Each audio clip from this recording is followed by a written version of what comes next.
Hi, I'm Mike Anderson, and I come to you live every day from Eco Training Pridelands Conservancy in South Africa.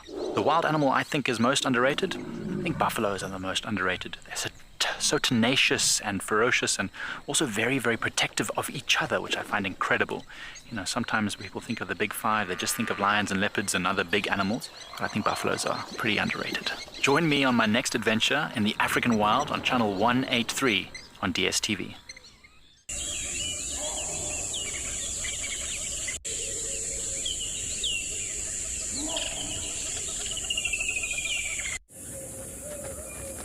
This program features live coverage of an African safari and may include animal kills and carcasses. Viewer discretion is advised. Jumbo, everyone. Another wonderful morning. Welcome to Masai Mara, and this is your live safari.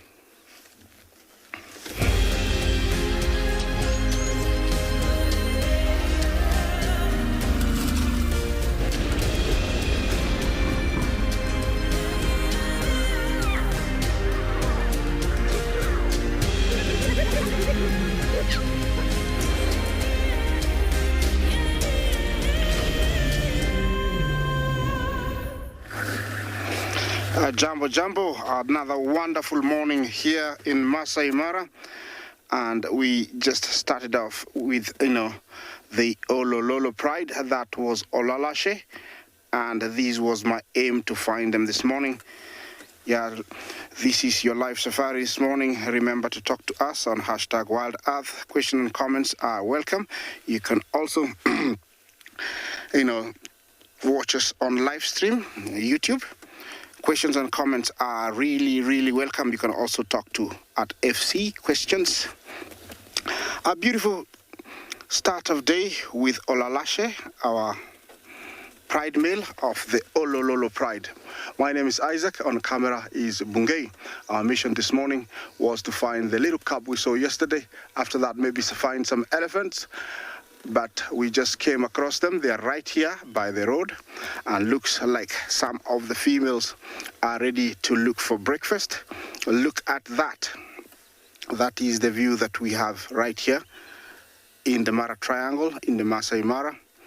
All the females are here, apart from Kijana, the young male, and one with the little cub. I have looked for her, but I couldn't find her. I cannot complain. Maybe she might turn up a little bit, later.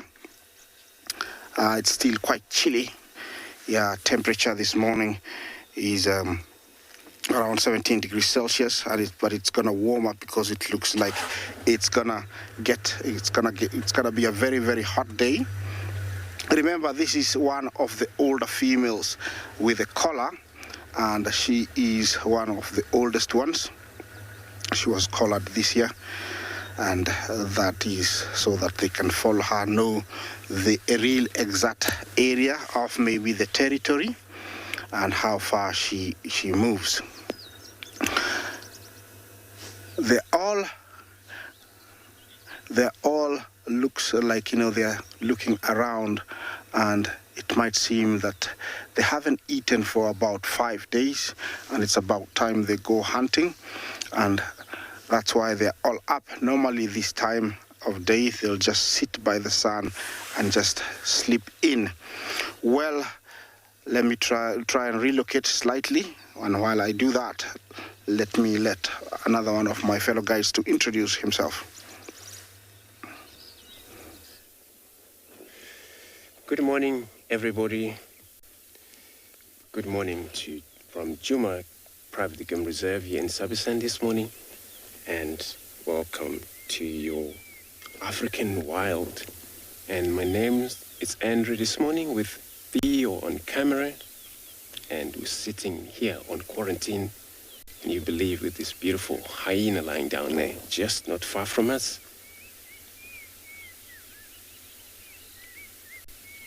Lying right there. So today we're sitting on a temperature of 18 degrees 64 Fahrenheit, and probably about 5% chance of receptions, which is pretty cloud morning. So it was a nice begin. Just didn't actually have to drive away from the camp.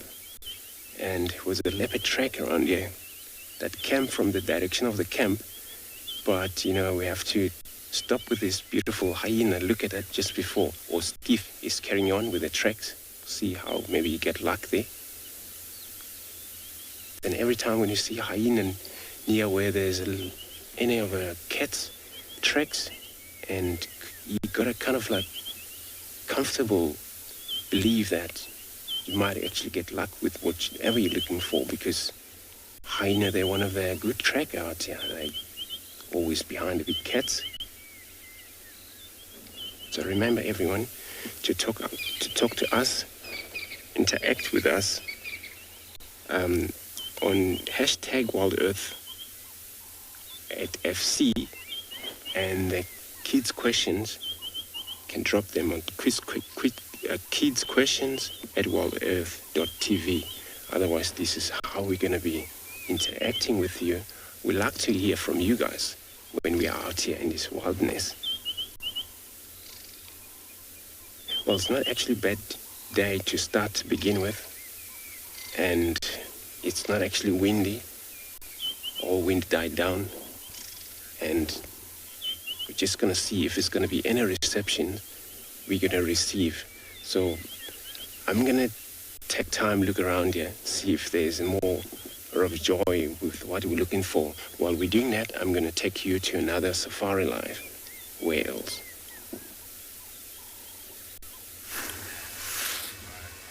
Good morning and a warm welcome to you in the Masai Mara of Kenya. A beautiful sunrise this morning. My name is Tim, and behind camera we have Big James. I've come to where we saw the river pride yesterday. It seems like they left the place, so I'm in the lookout to see if they got lucky. If not, maybe I will want to see the cat. So I'll be driving around here to see these lions, and maybe not. I'll try and see if we have our leopard, who seems to be very shy, very elusive. I tried looking for her yesterday. I didn't find her. But it's a very nice morning today. We have very good temperatures. We have about 16 degrees Celsius and about 60 degrees Fahrenheit. A very good morning. I can only hear Egyptian geese and lots of other birds who are chirping here. A little while earlier I had hyenas, and sometimes when you hear hyenas, there might be lions around, and maybe, who knows, if there was a kill somewhere. So I'll be on the move to see what I'll find. As I drive on to see what will come across our path, let me take you over to another live location.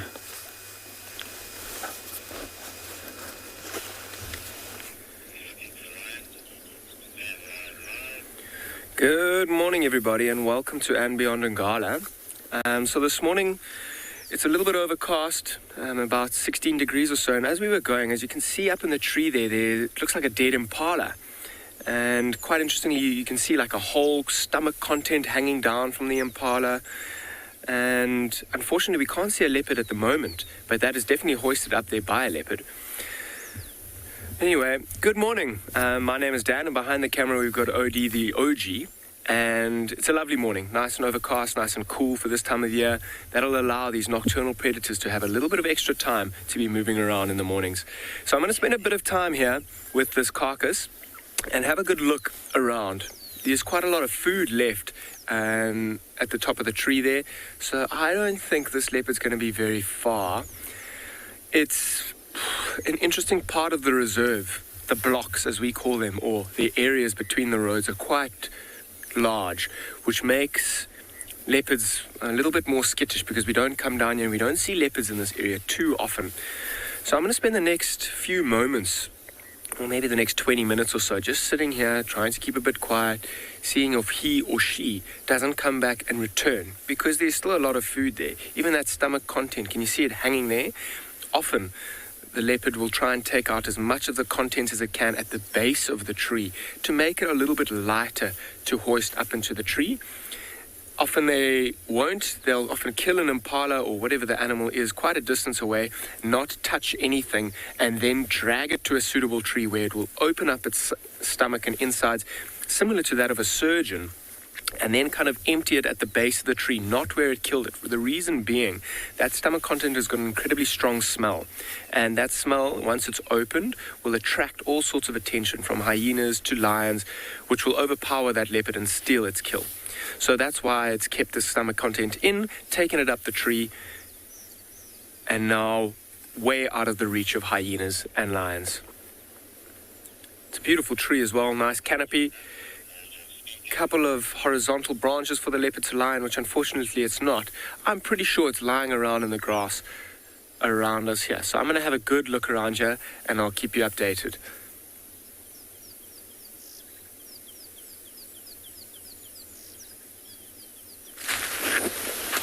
Good morning, everybody. Welcome back to Djuma Private Game Reserve. Hello, everybody. My name is Steve, joined by Morgan on camera, and we're out and about in a pretty gloomy morning this morning, but it's quite nice to be out and about.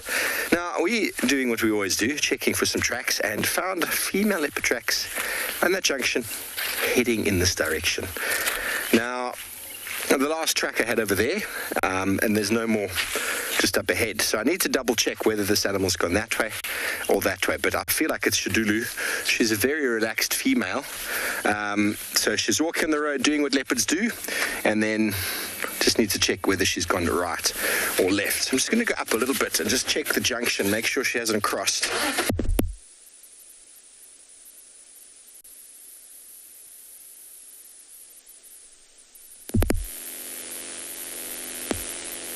We will find her.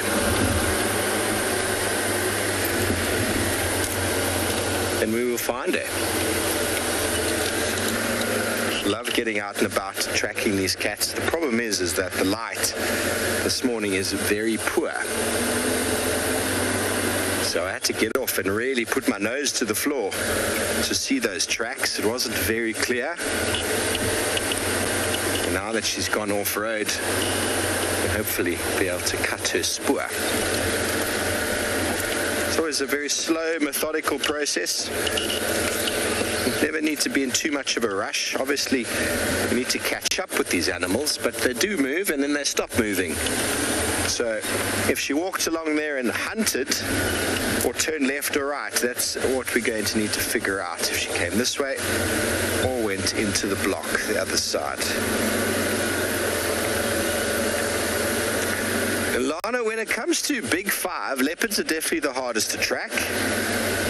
But then antelope are extremely difficult to track. Well, it takes a lot of practice to try and track them. But historically, people didn't used to track antelope, but now it's becoming more and more part of the qualification.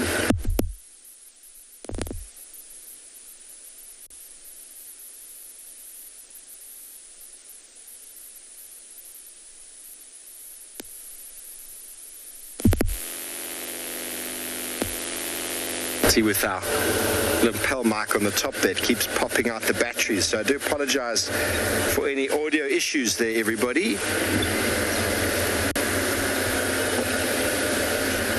You might need to cut away from us, Jarrett, so we can sort that out, otherwise you might lose us again.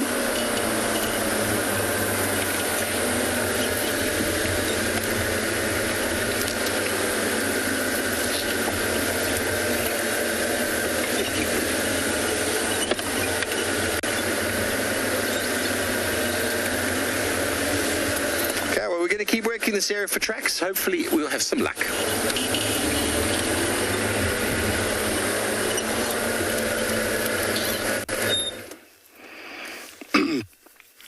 Yes, I'm still here, and all of a sudden the lionesses have fragmented totally, and I'm left with this female and one male and another female quite a long ways. The pale one has headed out and looks like she is looking for something. This is the African lion, the super and apex predator of these Mara plains, and they are territorial lions. They don't tolerate each other in their territory, and the males do have the work of marking their territory by peeing on the ground, urinating on the ground, then rubbing their legs strongly and embedding the smell of the urine onto their toes, and then when they walk, it spreads out and tells everybody that they own the territory. They also do mark twigs, brushes, bushes, tree trunks, rocks, logs. They mark them within their territory to establish an area where they tell everybody they own it. Usually a pride consists of a male, females, and young ones. Over here, we have two dominant males, namely Olololo and Kijana. Together, they have about 4 lionesses, 4, 5. We still have to see how many have to come back, because this, Olololo pride was very, very big, sometimes 2 years ago, but they split, but it seems all the females are coming back together because the 2 males have shown them that they can really handle them and they can protect them. Already they have mated with the 3 females, the collared one and her 2 daughters, and so we expect in early January we will have cubs. Usually they hold a territory for as long as they can, and what makes them leave a territory is when they become old. And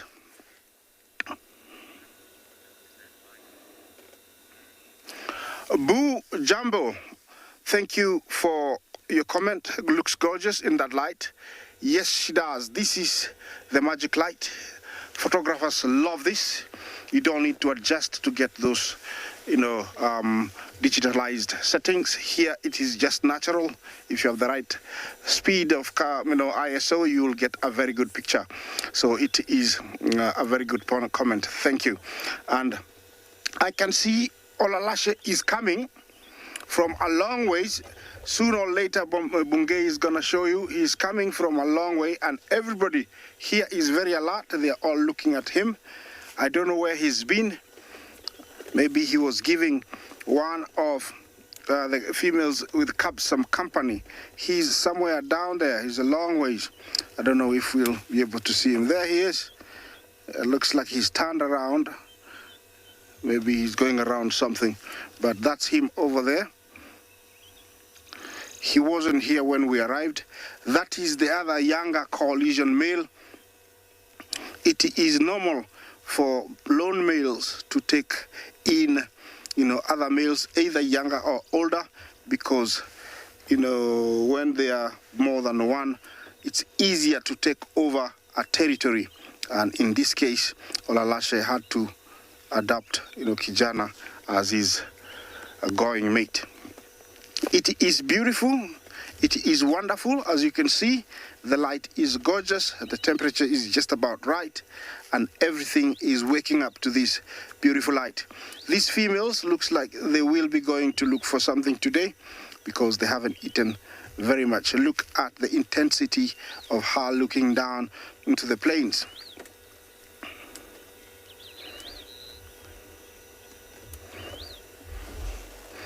New York Jumbo, why is she collared? This is an ongoing research. Lions are facing serious threats all over the world, and without good monitoring and research, we might end up, losing all of them. This collar helps, tell the researchers exactly how far she roams. Remember, over here at the top of the escarpment, which is not very far, is a human habitated area, and maybe she is the one that has been spotted there in the previous months, and so it is necessary to know if she is a culprit because she is the leader. You see above there is a human habitated area, so it is necessary to find out if she is the one heading there or not. And so also if she leads the rest of the pride up there, the rangers can intervene because they can tell how far she's going to bring her back. And also it is nice to know and learn how far each territory extends around this area. So New York, it is necessary for that collar, this time and date, because things are not very looking, very good for the lions. One thing facing them is habitat loss, and also illegal trade is one of the biggest one. Lion bones are, believed to be medicinal, but it is just, a myth. It is not true. And so, those are the threats facing them. Well, I'll take you over to another live safari vehicle.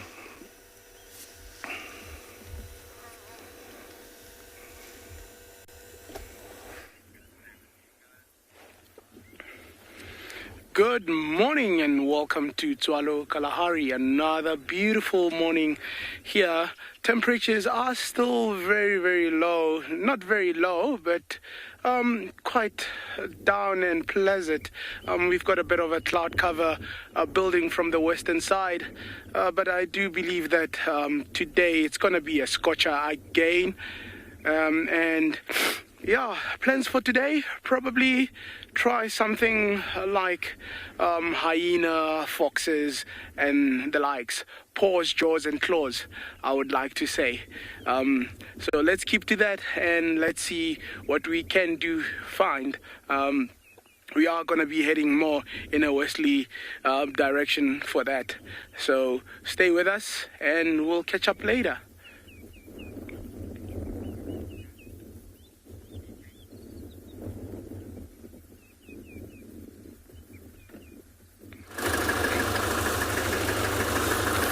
Welcome back to the Mara, and now look at what is found. We've come across Splitnose. He's on a mission. I don't know where he's going, so I think we're going to follow him and see where he'll take us. He looks like he's fed. Look at that stomach. Big belly. It was wet, and the grass is still wet, has lots of dew. Now lions will definitely use the road. Look at how he's walking majestically. What a big lion. So he's walking towards the River Pride area. Previously, we saw this lion about 4 days ago trying to chase one of the Olololo lionesses, but they were not very happy with him. So now, let's see where it's going to take us. I'm just going to be following him slowly because I haven't seen him for quite about 2 days. I had some roar from camp, and I think he's the one that was giving that big, loud roar. So let's find out where he's taking us. He's alone. He tried to mate with one of the lionesses from the Leopard. They were not happy, so he's pushed off. So I'm not sure if some of these River lionesses will be happy with him.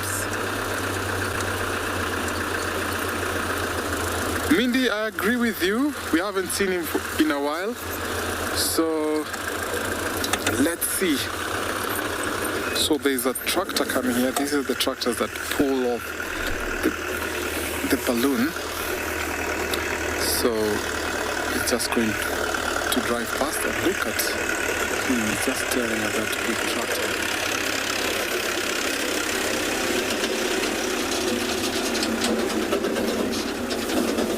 And he's back again on the road.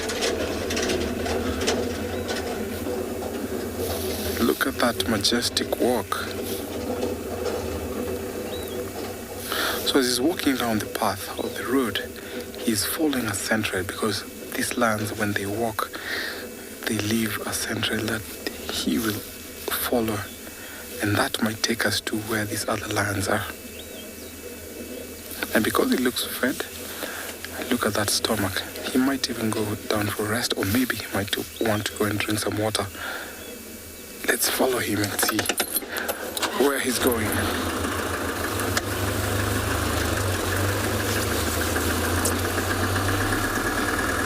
How nice is it is to follow a lion on the road. Remember, for your question and comments, hashtag WildEarth on the YouTube comment section at FC. For our young viewers, kids question at wildearth.tv. Let's keep on following Bob Marley.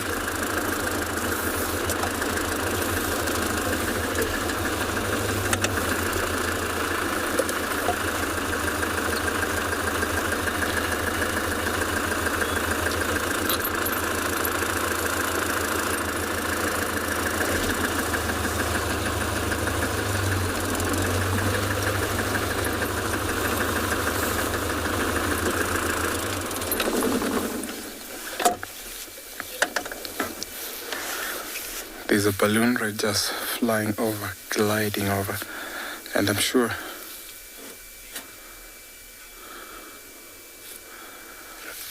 Katie, thank you so much for your question.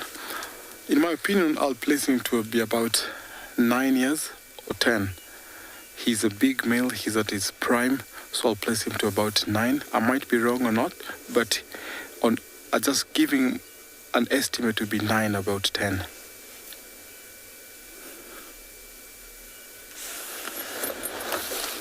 Let's keep on following him. I'm just keeping my distance.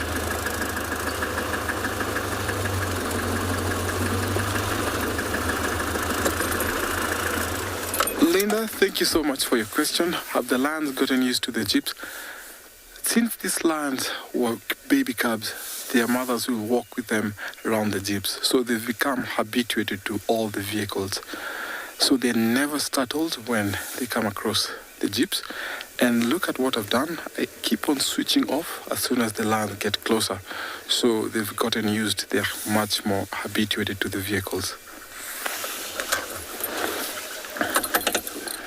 Let's see where Bob Marley is taking us.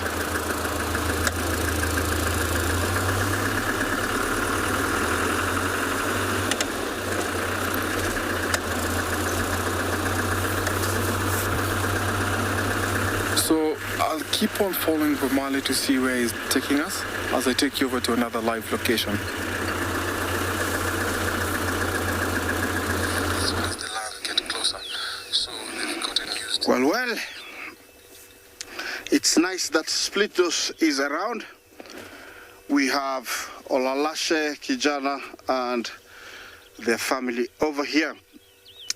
Between the River Pride and Olololo Pride, it's only about the area. It's only about 3 kilometers difference to the boundary, and that's why they collided 2 years ago, and the Olololos lost a few cubs.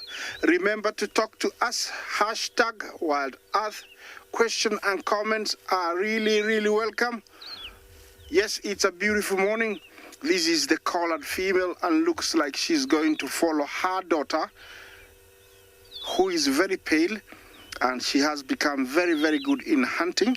They haven't eaten for about 5 days, 4-5 days, and so it's about time that they have a meal. Well, they're not very desperate because they have been accumulating lots of fat, which is typical of lions when they have to find food, and so it's about time they have a meal. Look at the intensity of those eyes.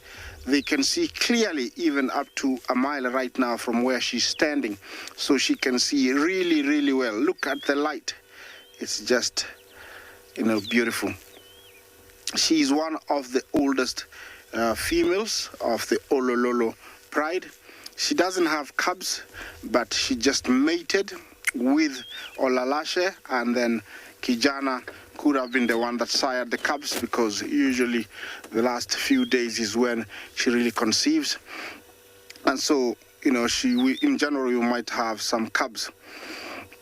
Their territory is in a very good area, but they have to be at the right spot where the animals are, and for some reason this area where they are in, there is a marsh, and so plenty of zebra and other animals could have come, but in the last 2 days, I don't know if it's their smell, nobody has come, and now they have to change tactics, maybe go towards a different area. She looks like she is going to follow her daughter. Increases the chances of them getting something. I also do think they got something, but it wasn't very big, because Olololo looks very, very heavy, from eating, but the rest of the family didn't have enough, so looks like they might go to look for some more. That is Olololo. Sorry, Kijana. He's resting under the shade, and looks like he wants.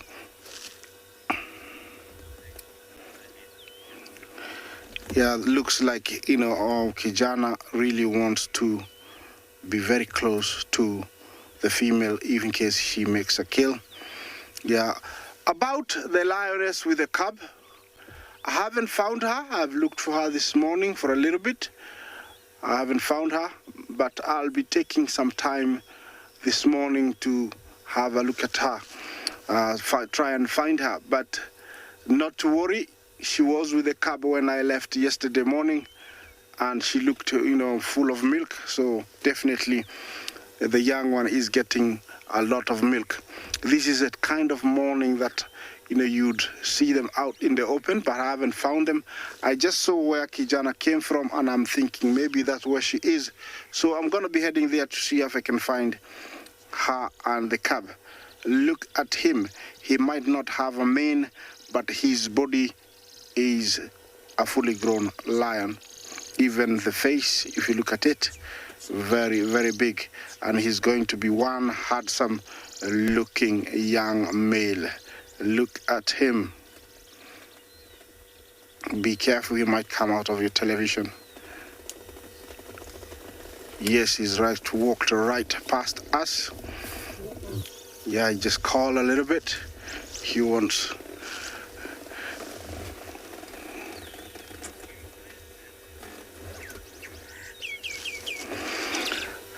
Sasi Kazi, Jumbo, do lions have a certain kind of odor? Of course, yes. It's hard to explain for me, but they do have.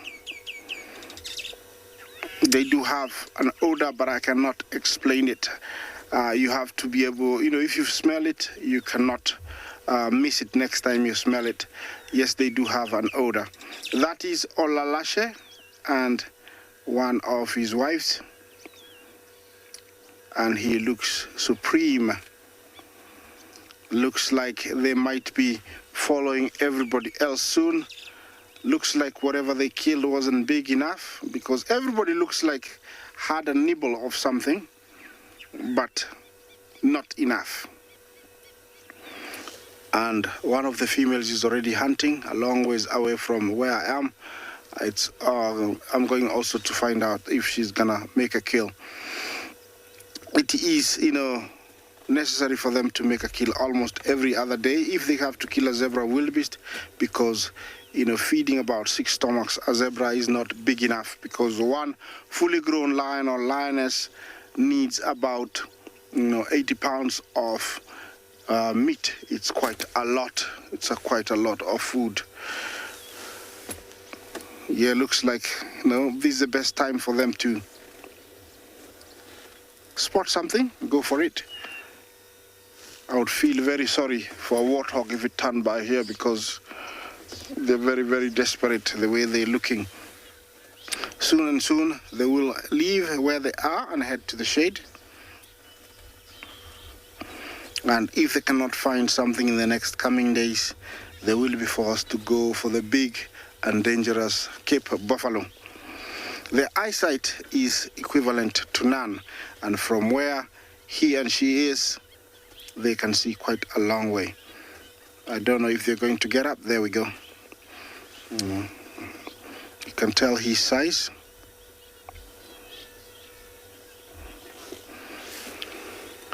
Okay, this is very beautiful. I'm going to let you enjoy it for a little bit while I move on.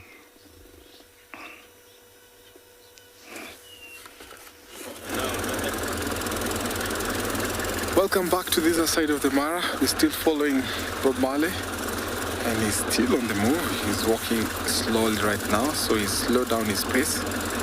But but he keeps on stopping and scanning around. Not quite sure where he's taking us. Is he going to where? So he's okay. He's changed course. Time to scan.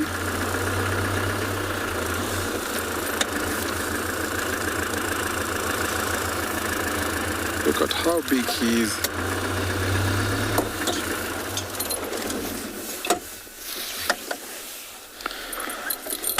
Dragon, thank you so much for your question. Lion will always live about 26, but it depends with the natural environment. Sometimes the big males their life can be short, but lionesses live longer because they're in a big group, and that's what gives them the success rate. So, for example, a male like this, if you come across another collision or he comes into another pride area, he might be fought off, and sometimes those fights can be fatal. So I always say lionesses can live longer than male, so I give them to about 26.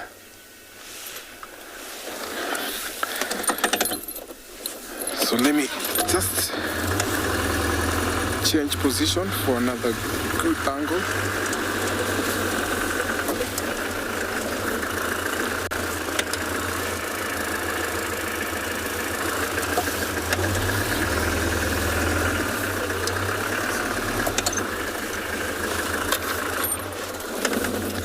How big he is.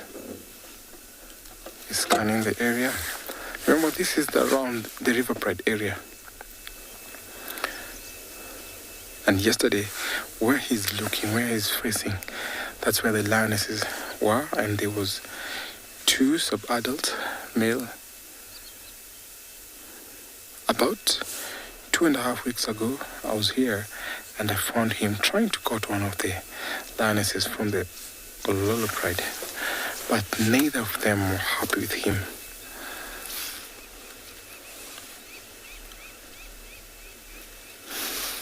Lions have a very sharp eye, so I might use my binoculars to see what he's looking at.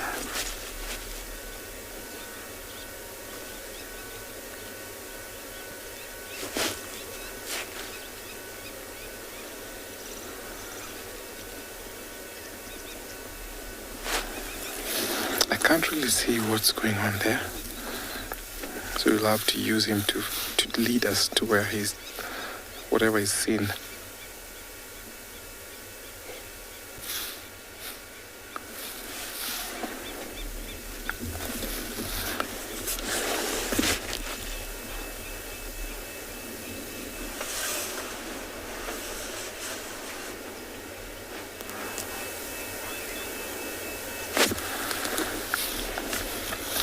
Victor, thank you so much for your question. His chances of finding a pride is, I would say, minimal at the moment, because we have the Olololo Pride, we have the Owino Pride, and we have the River Pride, and neither of those prides are ready to accept him. We've seen Ololashe walking through all these prides, so we've seen Ololashe walking to the Olololo Pride, to the River Pride, and to the Owino Pride. So for him to get a success or a chance to be with those prides, he has to do to kill the cubs, because most of these prides have small cubs, and that will make him become a pride member by forcing those lionesses to come into estrus after they've lost the cubs. So that is the only way he has a chance to get to those prides. But at the moment, not likely.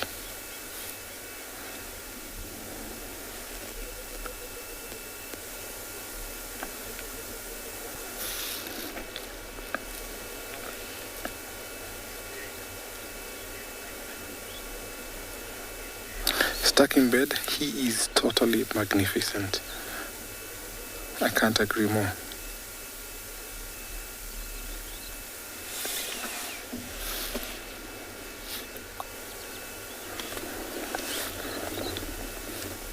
Big lions like him and healthy, they will hunt on their own. so he can bring down, just like when he was growing up, his mother used to train him how to hunt, and lions this size can go out for a hunt. They can take down a zebra, fully grown wildebeest, and actually a lame bull buffalo. So he looks like he just fed. He looks so fit. So in time, before he finds some other lions within this ecosystem to form a coalition, he has a long way to go, I can tell, because neither of these prides are accepting him.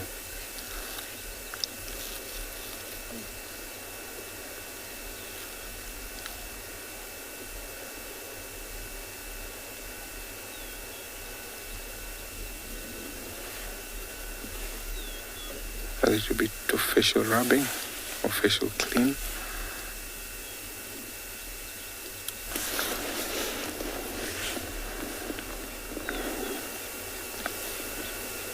The sun is not too hot at the moment, so he has at least some few hours to be out here.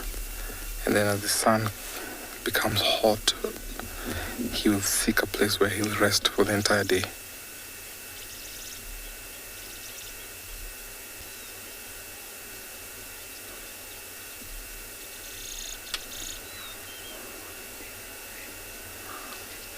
Linda, thank you for your question. The reason why he's named Bob Marley, if you look at his chin, he has about 2 dreadlocks.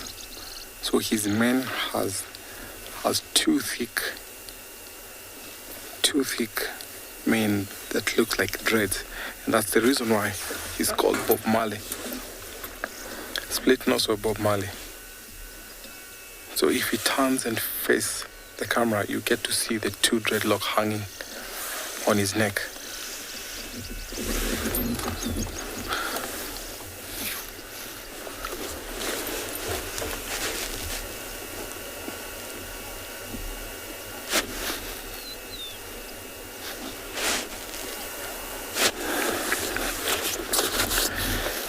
I'm going to sit here and watch Bob Marley. I'm not sure where he's going to take us as I move you over to another live location.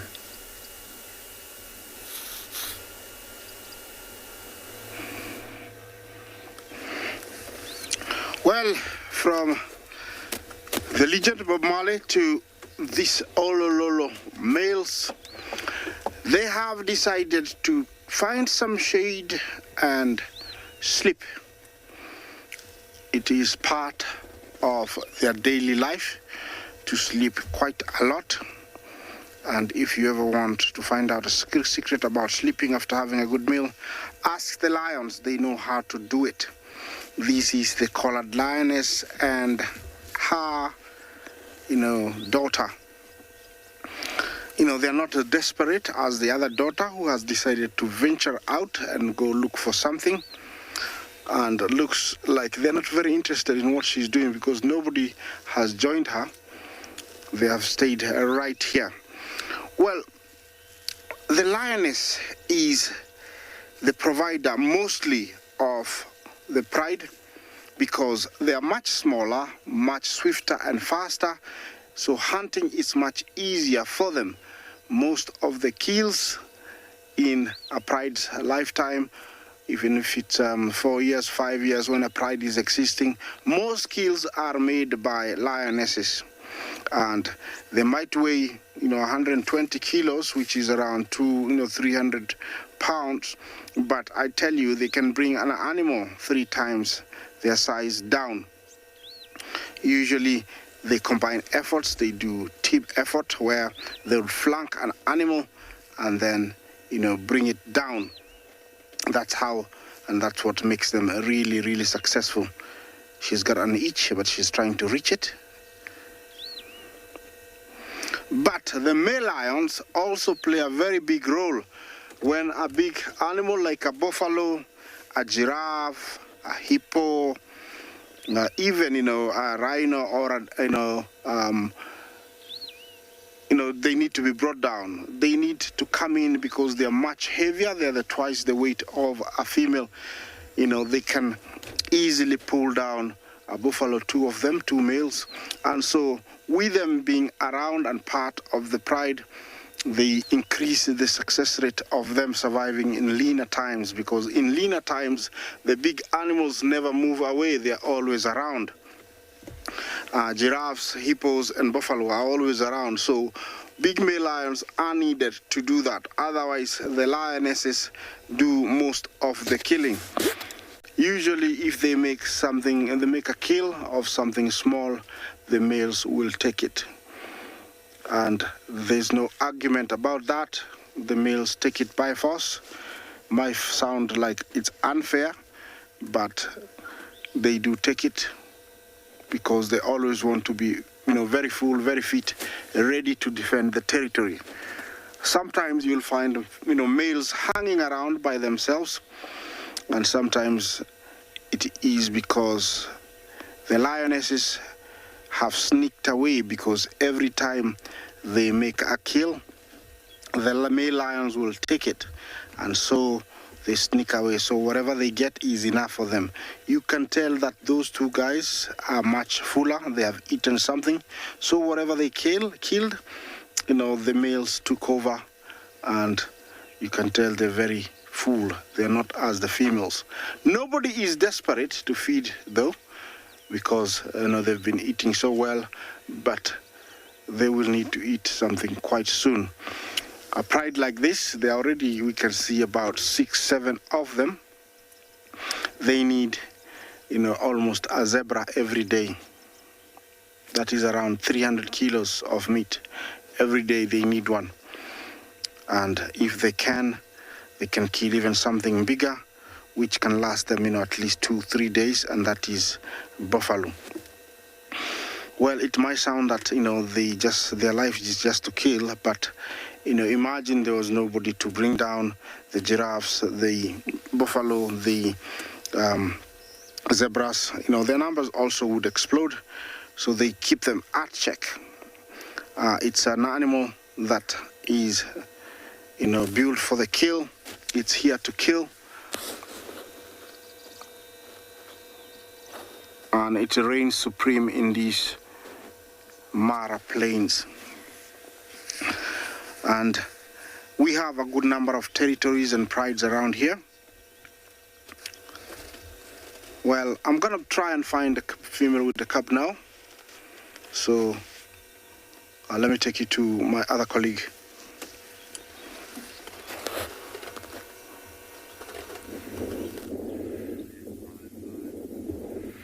Welcome again back to Tswalu Kalahari. It looks like Mother Nature has provided. We in such luck. We did find a Cape fox. Some would refer to it as a silver-backed fox. Looks like it's denning, not too sure. But it does look like it's in a den side. So let's see what it does in the time that we are here. Actually, very interesting enough with these animals. It's the only true fox that you do find in this region, or when I talk of a region, I mean where they originally occur or naturally would occur, including other countries like Botswana, Namibia, and going slightly further north. But also, here's a fun fact. Now he's gone a little bit deeper into the barrow there, but here's a bit of a fun fact for you, and this is where English really gets me. I don't know if it's just me, but this boggles my mind, and still today, maybe somebody could help me one day.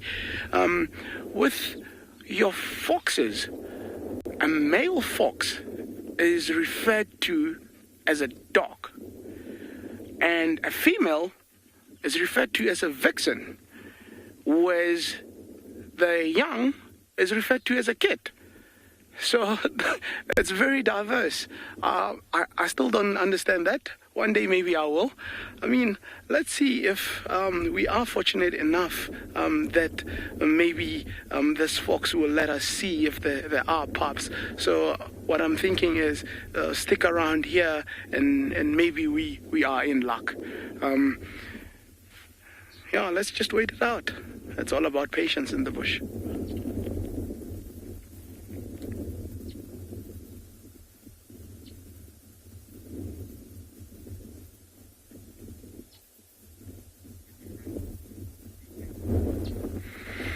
Yeah, in the time that we wait, guys, I would like to send you to one of our beautiful locations, and if anything changes the side, we'll come back and catch up. Around power lines, but haven't had any luck.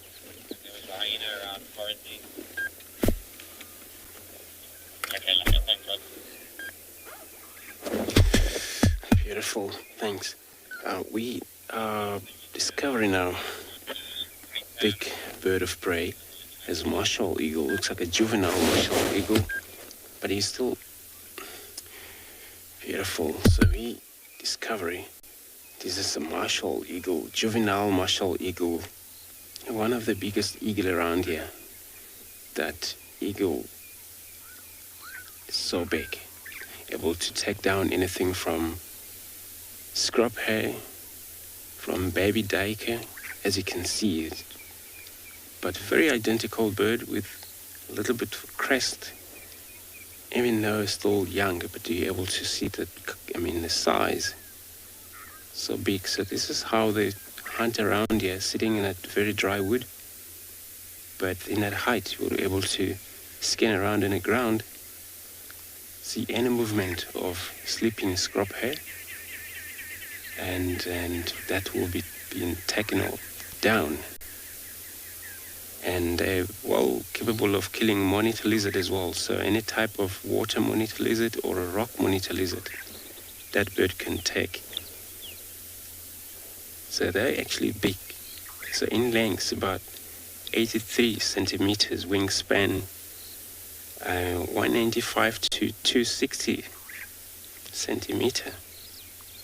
And they can weigh anything from 6.2 kg. And they're very big bird. Well, in this area, considered as a big bird of prey, more than all eagles that we have here. But then the color hasn't changed yet. Still clearly see a lot of white, where usually when it's full grown, just on the throat there, it changed slightly to be very much dark. But then the spot pattern on the chest take place too, and a slightly kind of dark forms on top of these wings, and it clearly well developed of the yellow eyes as well. Look at the beak. When you see them preying on such as Egyptian geese, and all they do, their technique, and this all bird of prey, they have all technique they got. So stay up in that height, and then all of a sudden, if there's something they spot, they just fly right down to the ground.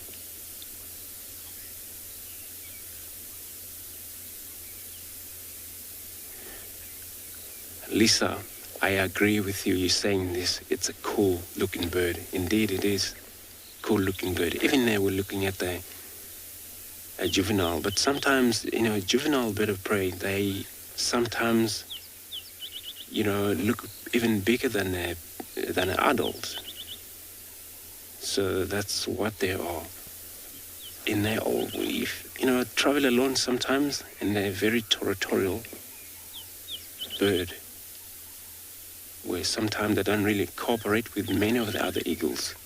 See sometimes a fight between warbecks, because warbecks are small. And remember, they can also sometimes, go for any of other birds to feed on. So that's why when warbeck eagle around there will trying to give, or they will probably won't like each other so much.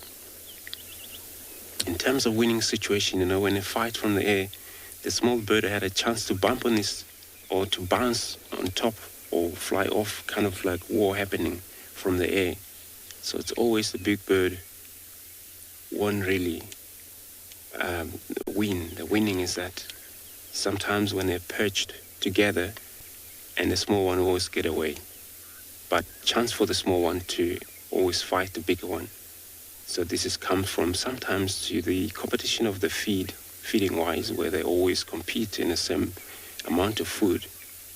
I always say these, even the cats or the carnivorous species, but sometimes when they even different species, but different, talking about lions, different bride or females, and every time they meet up, there's a lot of argument, fight. Somebody has to get away of a territory.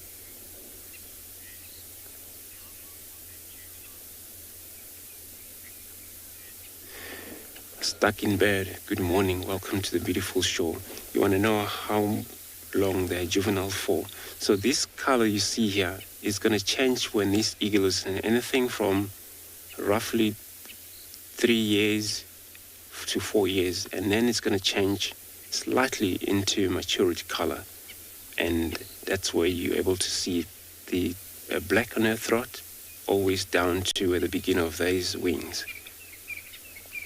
So they also live long as well. Most of the eagle live anything from 30, 28, sometimes 15 years, and that's the way of survival. Looks like it's gonna, probably, I don't know what it's seeing. Look at that. Probably changing its position because it's been facing the one way all the time. But now it's a time that's going to check back there where it was not actually able to look for the first time when it was looking on the other direction. And look at these talons. They have such a very strong claw or nail that doesn't actually give up quite easy once they hold of whatever it is.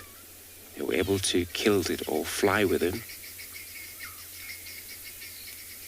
It looks like one of the feather there is about to come off. It's hanging. You can hear, if you listen carefully, there's a kind of francolin and guinea fowls in the background. If we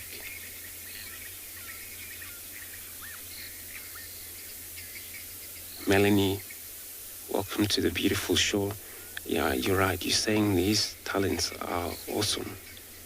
And they're so big. I can tell you, if that bird can land on your shoulders, probably going to do a lot of harm on you because you got to wear it like leather on your shoulder. Otherwise, it's easy to be damaged. Whatever you're wearing, whenever, every time that bird take off, you're probably going to shake or trying to balance that you don't fall off because it's actually a powerful flight bird and it's also very heavy. Take that as silent of her, listening around here, hearing all of these guinea fowls.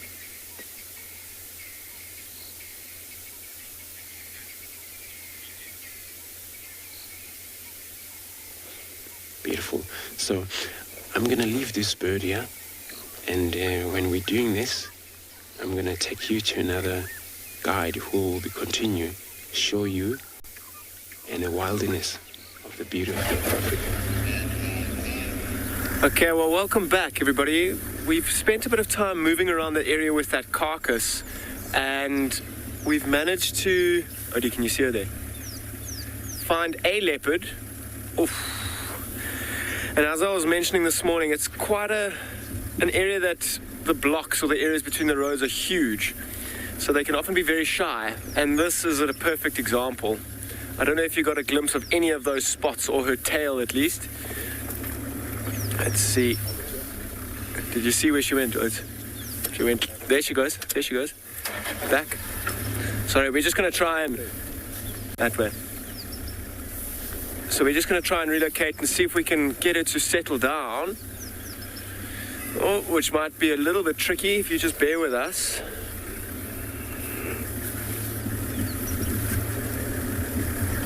Give us a few moments. I mean, her behavior was, she kind of ducked down, so I'm not going to spend too much time following her. If she does continue to run away, I'm going to leave her. I don't want to put too much pressure on her. I'm not here to do that or intimidate her at all.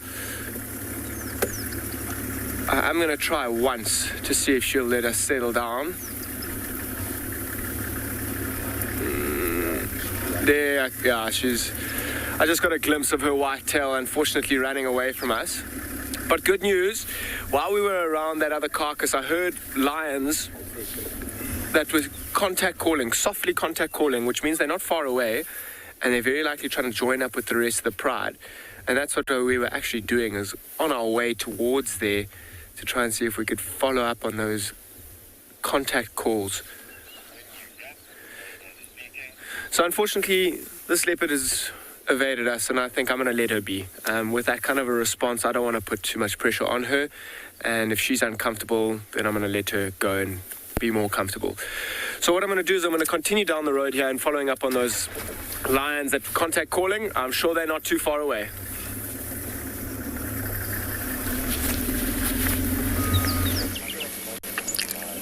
Welcome back to Djuma.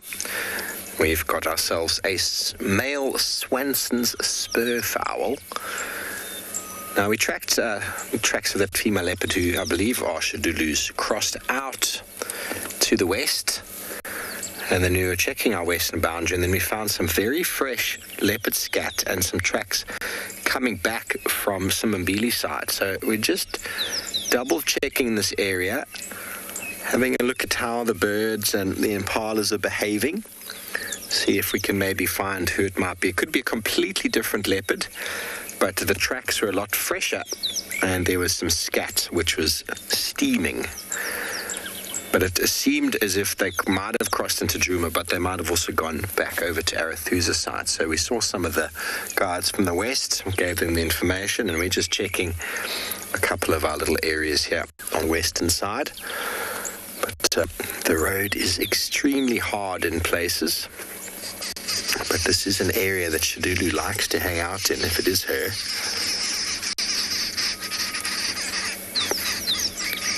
And a little Swanson spur fowl, very common to have the males perched on top of a branch or tree. He was actually calling when we found him.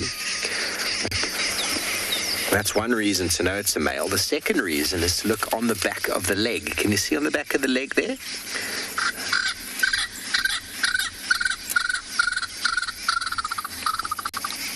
Yes, indeed. Back of the leg is that very nasty looking spur on the back of the leg, and that is what they use for fighting. Males fight against males.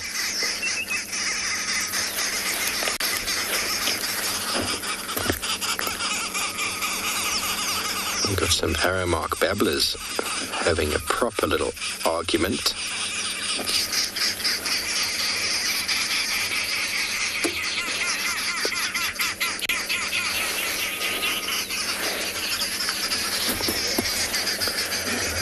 Jennifer, you want to know if birds build their nests in the same location? Well, large raptors quite often will utilize it. See if we can get these arrow mark babblers in the tree there.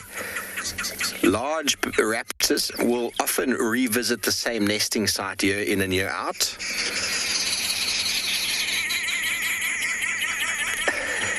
There's one family of babblers, the other one is on the left, who are obviously on a territorial boundary. But small birds their nests obviously get destroyed, they rebuild a new one, but it's quite common for them to do it in a very similar place, especially if they were successful. Large birds will actually just add extra lining and extra material to a nest that they've used year in and year out, but small birds have to rebuild their nest. So yes, they can quite often do it in exactly the same sort of area. Whether it's in exactly the same place is hard to say, but definitely within areas. So hole nesting birds will utilize holes or existing cavities that they've probably used again and again, and those are often defended vigorously by extremely territorial birds. But if they build a nest itself, a woven or cup nest, that could pretty much be anywhere that they choose on the day. There we go. Our beautiful Franklin spurfowl, excuse me. He's deciding he wants to look very pretty today. Very pretty today, and he is. Look at that beautiful face. Announcing his territory to the world. The babblers were doing the same, something known as allomimetic behavior, territorial, as well as sort of like an anthem where they build each other up as a family.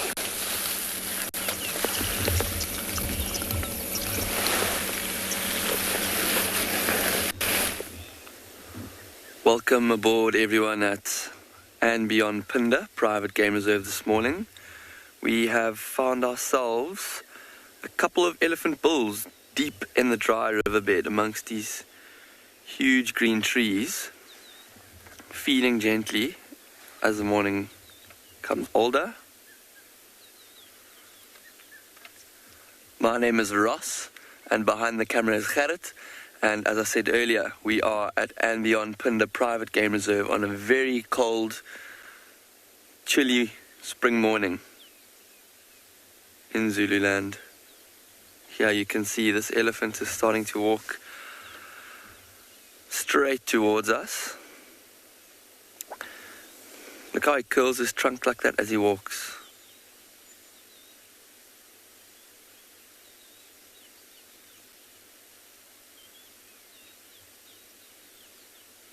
He seems to be looking to walk from tree to tree. He's not really interested in the grass. He's rather more interested in browsing from these beautiful green trees. Elephants are what we call mixed feeders, so they can eat grass as well as leaves, as well as fruit. Look how he has to climb down that little dip, and up he goes on the other side. Yeah, they pretty much eat any vegetation that you can think of that grows out of the ground. They eat bark, they eat wood, they eat fruit, they eat nuts, seeds, pods, and even they can even dig up roots of some trees that they enjoy to eat. So they can be quite selective what they choose to eat in different times of the year.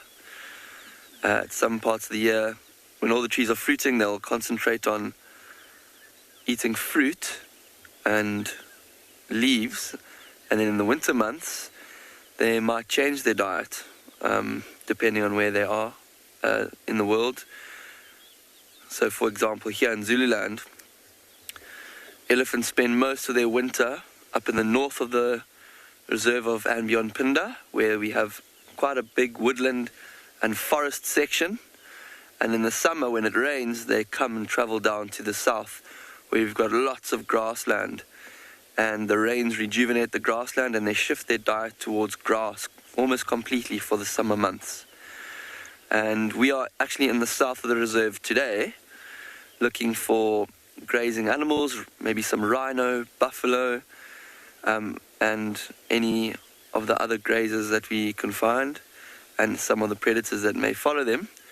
And that's why I think these elephants are in the south, because we have had lots of rain and the grass is also looking quite moist. But we are going to stick with these elephants and going to send you off to another live location somewhere else.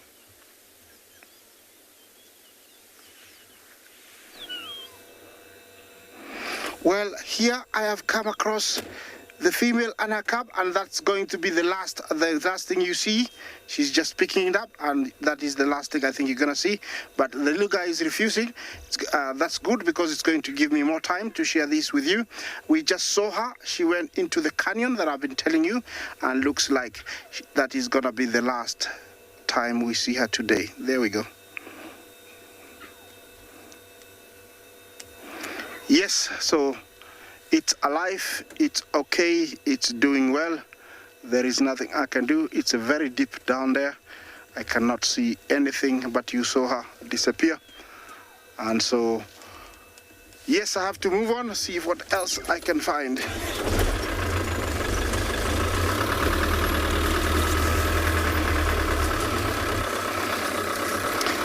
So looks like she's going to stick around this area for a little bit, because that is a very good area to be hiding at the little one. She's going to be hiding there. Now I know that she's here. I'm very happy because not very many people have seen it. I know it's nice for everybody to see her, but it's nice that, you know, she gets a lot of quality time with the little one. It's a very tough place for the little one to keep going up and down every day, but I think she's gonna grow up to be one tough little guy. Maybe there's a position I can try and find here where I can look down. If not, I'll continue on, but it is such a deep, wash down. It has been washed over the years, and so you cannot see down there. Definitely, there's no chance of seeing down there. So I'm gonna move on, see what else I can find. Okay, let's take you to one of other, live safari vehicles.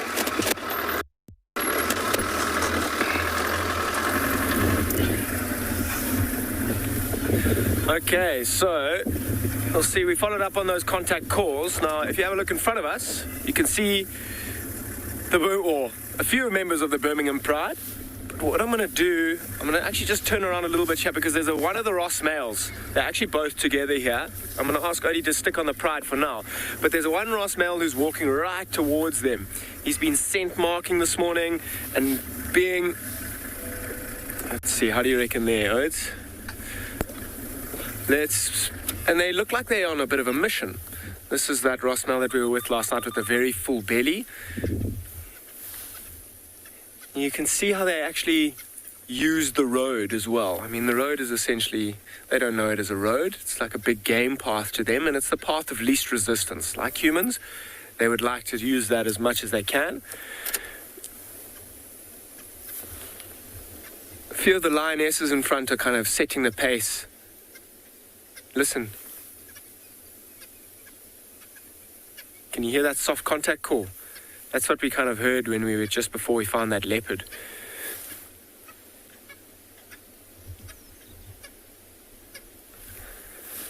All of them just walking down the road.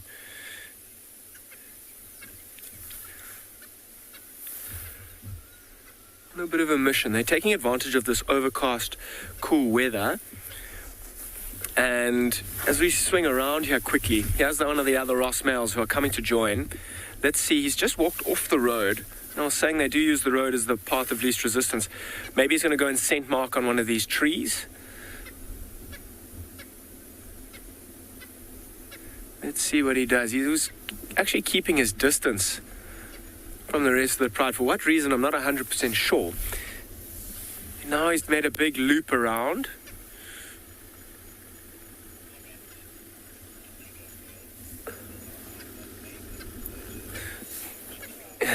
Indigo girl, the mane looks gorgeous. I couldn't agree more. It looks, maybe gorgeous isn't the word that I would use, but I think it looks like. You can see he's been through a lot. It's big, it's strong. You can see the dominance and the protection that he'd get from it. It makes him look big, strong, and quite scary. But if gorgeous is the word you want to use, I think that's fine by me. Oopsie. See how close that male is lying to that female? I think that's one of the mothers of the older cubs. So I don't think she's necessarily ready to mate, and if they were, they would actually try and separate themselves. Sounds like there are a few alarm calls coming from our right-hand side.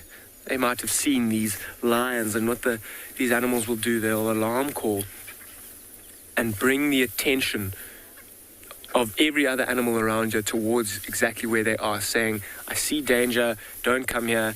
It's also telling lions. I mean, lions use camouflage and the element of surprise to hunt. And when these alarm calls are going, it's almost like the animals are saying, I see you, your cover is blown, there's no point in coming for me.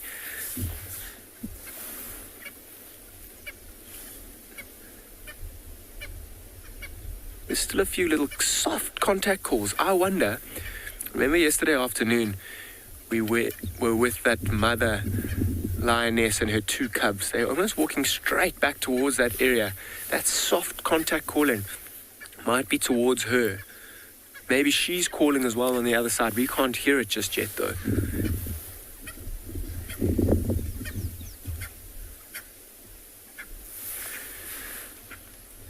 Even from a distance, you can see those white lions standing out in the grass. I reckon if that was a tawny-coloured lion lying over there, it'd be blending in far more than that white lion. Oh. So that one got a huge limp.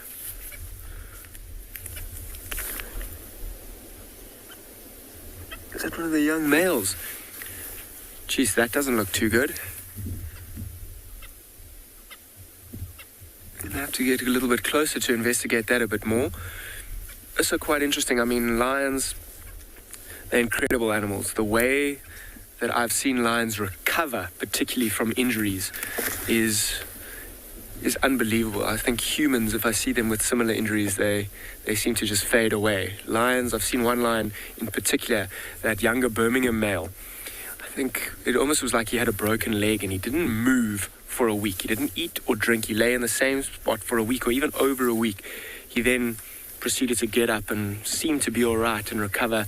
He did also have the benefit of having mom feed. Okay, so what I'm going to do is I'm going to try and catch up to them. Let's see if we can get a closer look at that one of the injury and actually see how many are here. So they're all walking in the road. It won't be too difficult for us to catch right up to them. So I'm going to try and get into a good position. I'm going to send you somewhere else while I do so. Let's see if we can't maybe find that female and her two cubs and see a reunion of everyone.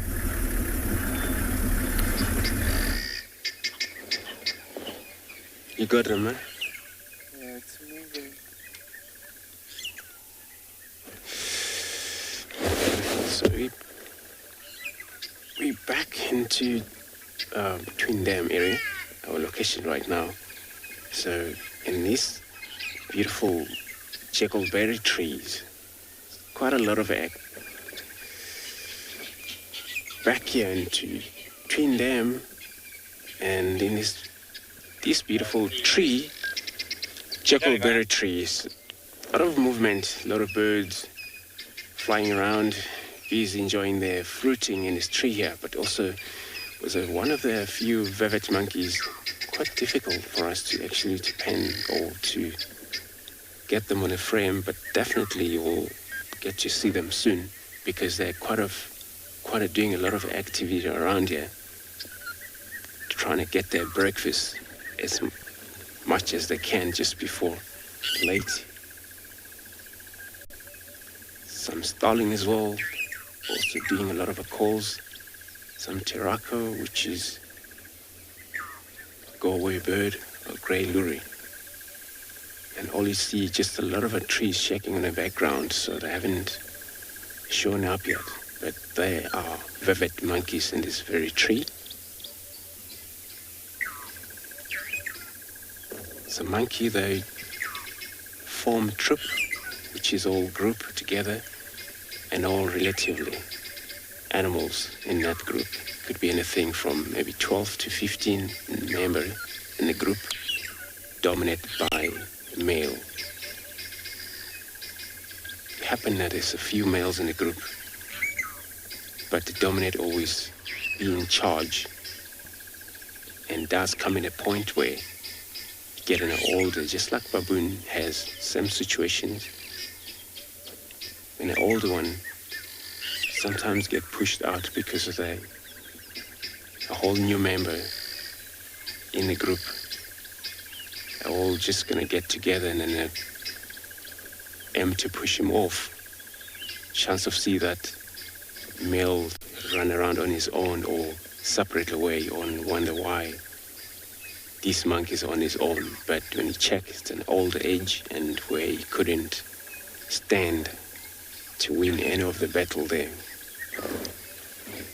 Quite difficult, but I think it's just because now we're on a western side of the tree, the sun rises on the eastern side, so, but it's nothing to do about the warm, there's no sun there, it's kind of a cloudy this morning, so I would assume it's all about maybe moving too much to get their fruit. When it comes to feeding in this kind of a tree like this, because birds are there and all looking for the very same amount of food, all ripe fruit, and unripe won't be taken. Even bird won't eat those. So that, I think we might get one there. It's gonna go again.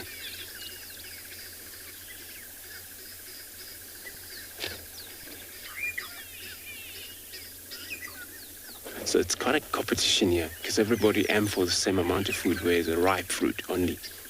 And anything that is not ripe, they weren't going to be feed on those. So that's why you see them going over and over, trying to do competition with these birds. Well, we're probably going to move on, check the southern boundary here, and while we do this, let us take you to another safari live.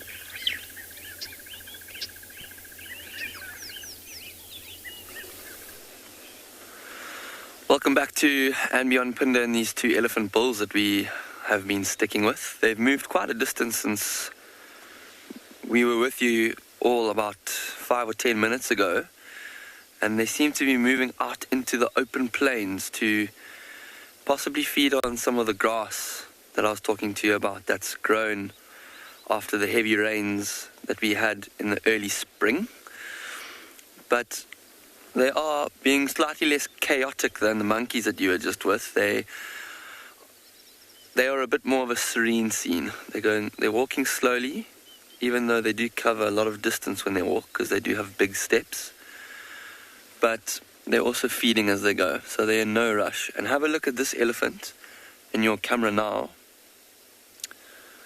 He's actually got an entire thorn tree in his mouth.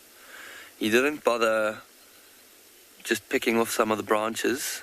He just pulled out the entire small tree and stuck it in his mouth, and he's slowly chewing it.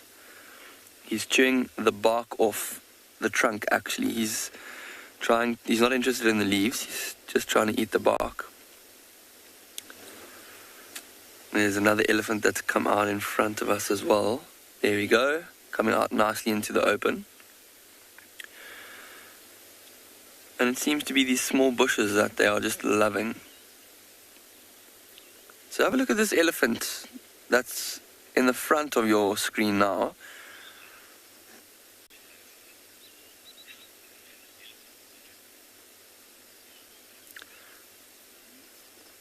A question from Viola. How tough is an elephant's tongue?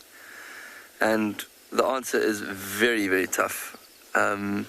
I don't know how to measure toughness, but these elephants eat trees with thorns on them that are probably as long as your finger and very, very sharp, and they eat them with the greatest of ease. Their tusks, just chop them. They use their tusks and their trunk to snap the branches off often, and then they'll put the entire branch in their mouth, and their lips, their tongue, the side of their cheeks all get subjected to these thorns, and they seem to not feel a thing. So it's very, very, very tough. Much tougher than ours would be able to manage. Viola, good question. Now they're walking slowly out behind these thickets.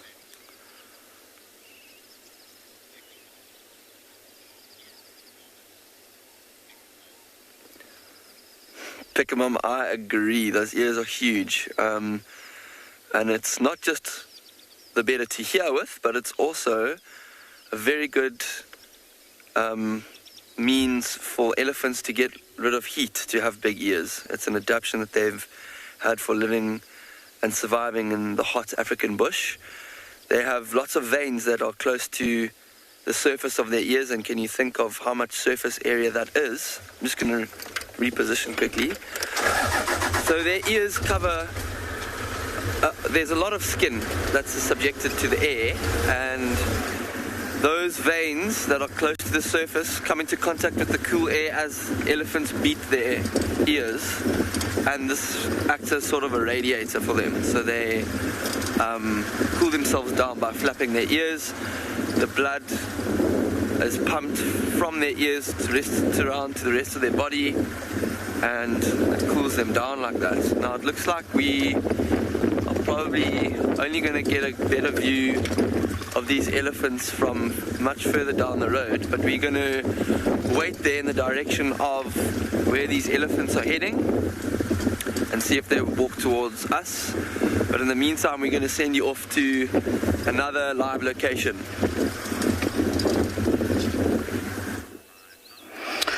Well, good people, here we are once again, and the little cub finally has decided to really reveal itself to us.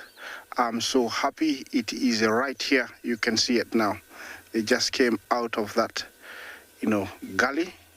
The other side, I had to come back really quickly, and you can tell Mommy was just waiting, and now they are in tow, heading to their hiding spot for the rest of the day.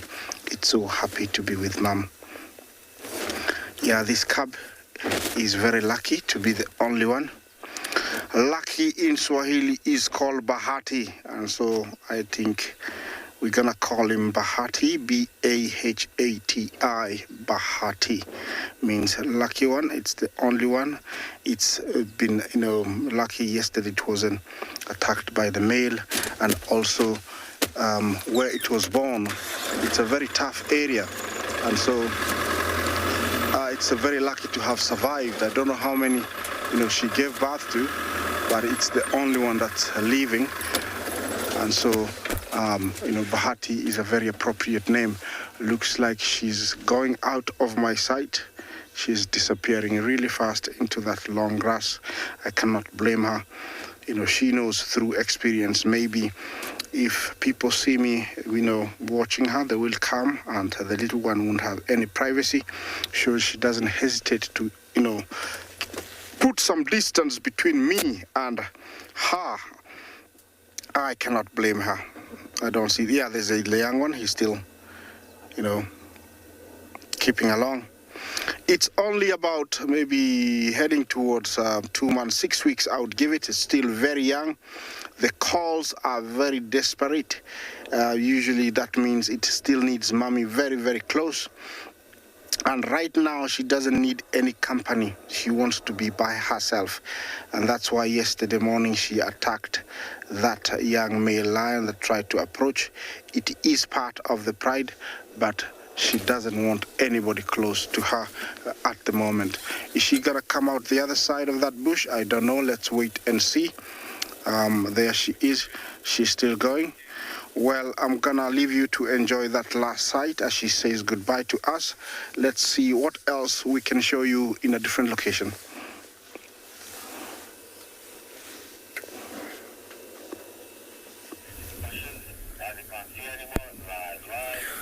Well, I really hope this lioness doesn't walk into the bushes like that one, but have a look how she's just used this bush as cover and what? Oh! A little pounce and a hop. Let's see if they pop around on the other side. Yeah, they come. Biting at the ankles, flicking of the tails. Interesting to see that young male kind of ahead of everyone else now and just kind of setting the pace. There's the young white female as well, she's kind of just following them. Now just settle down next to the road. Oh no, he's not.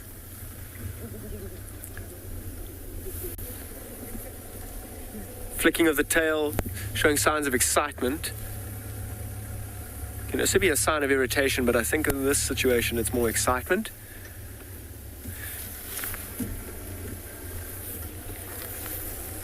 So let's see where they go, and it's actually quite interesting. They're using the road once again, and everybody else is actually up here as well, and following and moving.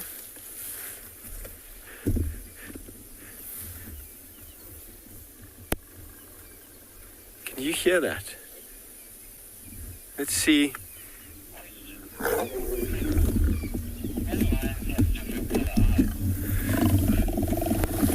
Chris, I'll get to your question now. Can lions have different colored eyes? Just listen to that.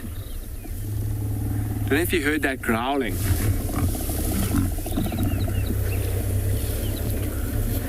So that's from one of the lionesses. The male's actually also growling now. And I wonder if it's because he's getting a little too close and maybe trying to push and shove into here, into the... I don't actually know why she's getting so irritated with him. But Chris, can lions have different colored eyes? The answer is yes, particularly in this situation with the difference in white and tawny colored lions. The white lions have got a much lighter eye than the normal colored lions. In general, though, it's not the case. Lions have always, or very normally, got the same colored eyes. But a very rare gene, the white lion gene, brings the lighter colored eyes. It's interesting, right ahead of us where that growling was come from, the lionesses lay right down flat on the ground, and so is the male. Sure. Let's try and see if we can get a better look here and see if that male is still pushing closer. And the rest of the pride has gone down the road. Let's try and see if we can have a little look at this male and female. I'm sure they won't be too far behind the rest of the pride in terms of catching up and moving. I wonder if this male isn't trying to push his luck with this female, maybe trying to get her to mate with him even though she might not be ready to. Yeah, they are lying quite close together. I'm going to spend a moment here and then I'm going to catch up to the rest of the pride.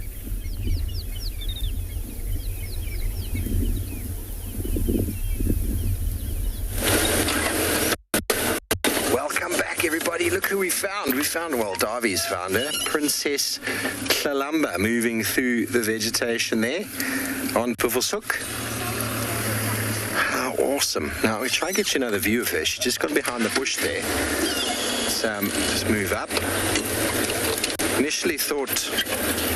Darby initially thought she was skittish, but she does that sometimes. She runs away because she's maybe chasing something, so that gives the impression of her being skittish, but here she is just in front of us. Oh, don't cut my leg on the buffalo thorn.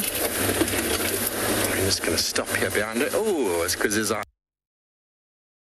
hyena, and here's Princess T. She's going to chase the hyena. There she goes. Chase it. She just chased the hyena. Now, it's possible that the hyena is very interested in stealing something from her. It's not often, though. I'll come back to me there. The chase. Did you get a bit of it? She flat. Probably why she's a little bit jumpy. Welcome to the Masai Mara. I just stopped here to watch over those wildebeest and zebra who look like they are walking towards our left. And there's a big herd towards the left, just below the Olololo escarpment. We had thought that the wildebeest will be gone by this time of the year, but it seems like they're still going back to the river area. See zebras joining in the wildebeest.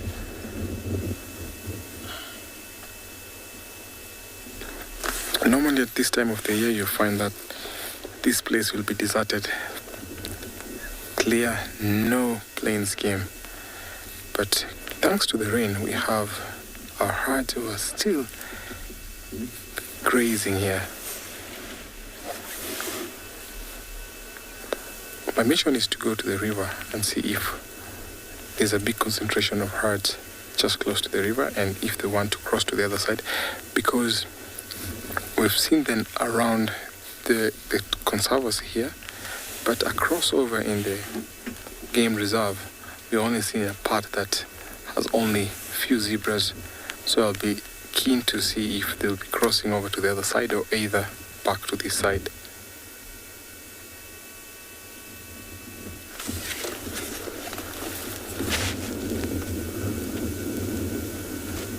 Way over in the foothill of the escarpment, I can see lots of zebras and lots of wildebeest also, and a small herd of buffaloes.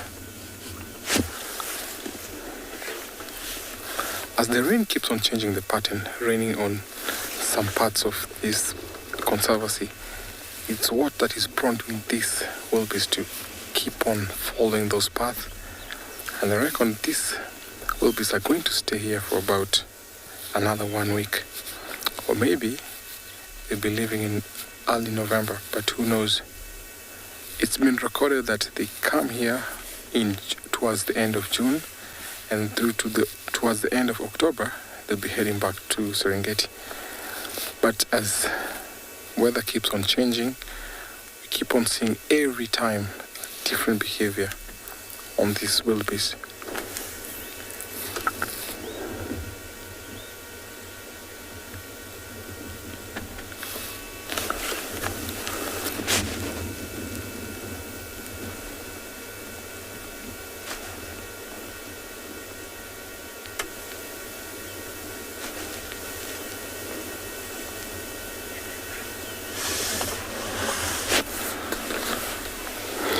my mission is to go and find the big herd as I take you over to another live location.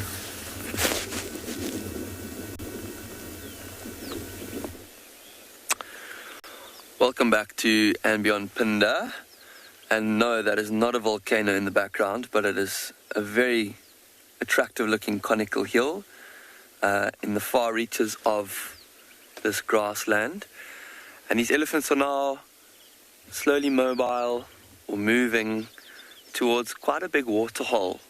That's one of the only water sources in this area. So I think that's their plan, but they are slowly moving and feeding at the same time. It's quite common to find just 2 elephant bulls like this.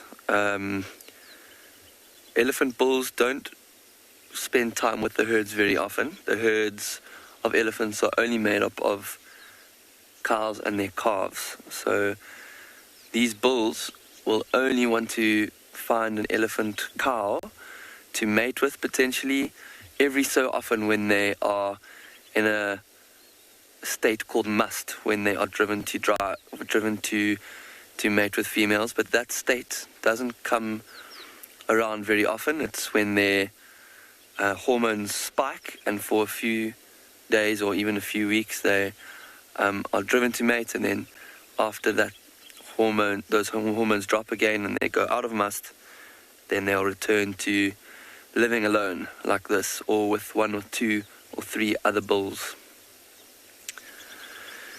I can see his ears gently flapping. It's not too hot, so just those gentle flaps are enough to cool him down and keep him comfortable. We're going to stick with him and send you off somewhere else while we wait and see what happens next year. North of Hartlepool. Welcome back, everybody. Well, there's Princess T. It seems as if we don't move, we can show you. But I found it amazing. And one of the rules of the bush we always talk about, don't ever run. She stood behind a bush, hyena came running into her, and then the hyena turned and bolted, and that caused her to physically charge. She had a full charge against that hyena, which I thought was amazing. I've never seen a female leopard fully charge hyena. I've seen them go down low and growl and snarl, but I've never seen them practice a full charge. And it goes to show you that that adage we always talk about is whatever you do, don't run, is exactly what happened. The hyena ran, the leopard's instinct was just to chase. Incredible. So she's just moving off into the distance there. Unfortunately, we're going to have to move to follow her, and if we do move, we might lose signal. But if I go up the hill here, it might be alright, but we'll see if we can stay with the Kalamba. What a beautiful, beautiful princess.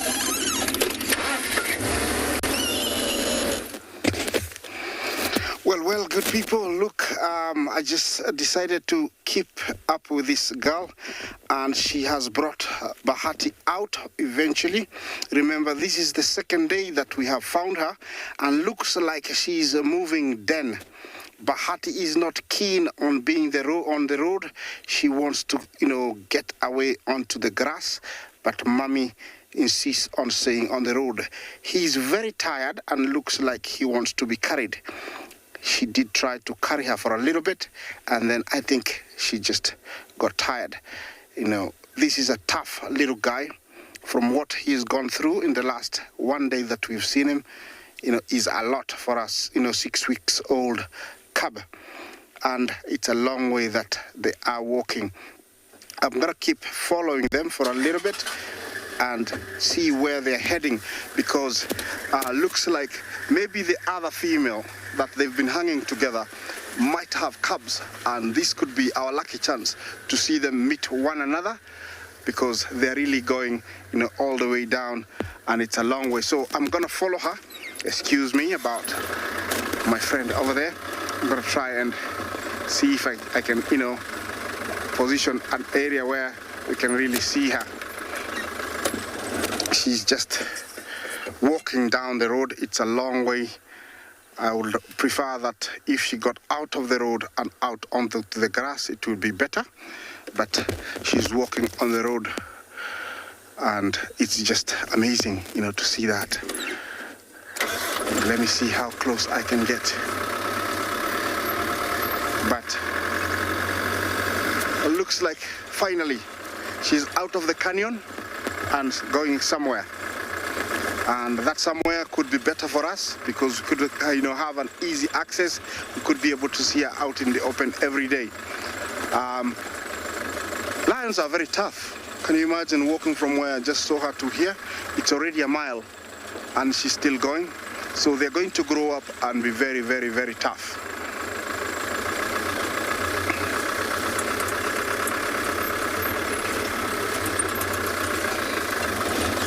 Yeah, there we are.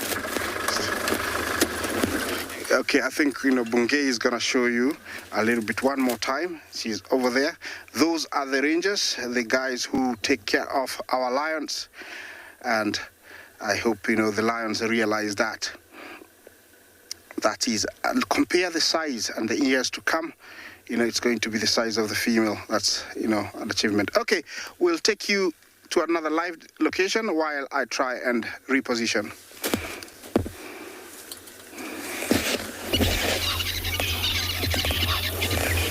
Beautiful, so beautiful to watch. Maybe baby cats, especially in that type of area where they sometimes can't make it and their old parents turn around and make sure they're next. And we come to the dam, Chipa Dam, sitting with part of Hippo inside to the water, which we know for sure that they have come into this water from grazing land early this morning. And yeah, they're all trying to make a lot of noises in there. Putting a way of communication.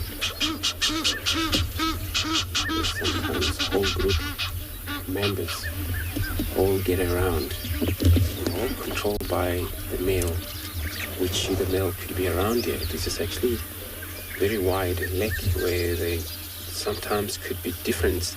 Two male where other one far apart from here.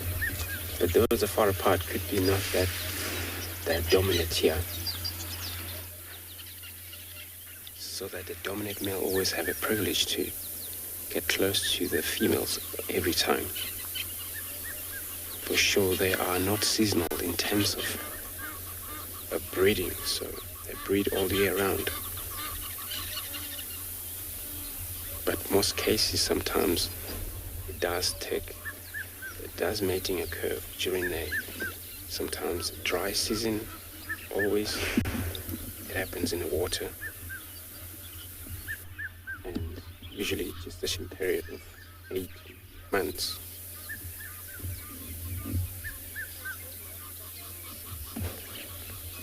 Because maturity take place when they're about anything from 9 years. This is when they're now at least full grown, we call them, full grown for them. They're still having dominate, especially talking about the male. To dominate, they gotta be strong enough to able to take chances, fight the other male around. And of course, this is how the winning of a group of females take place. They're a very highly territorial animal.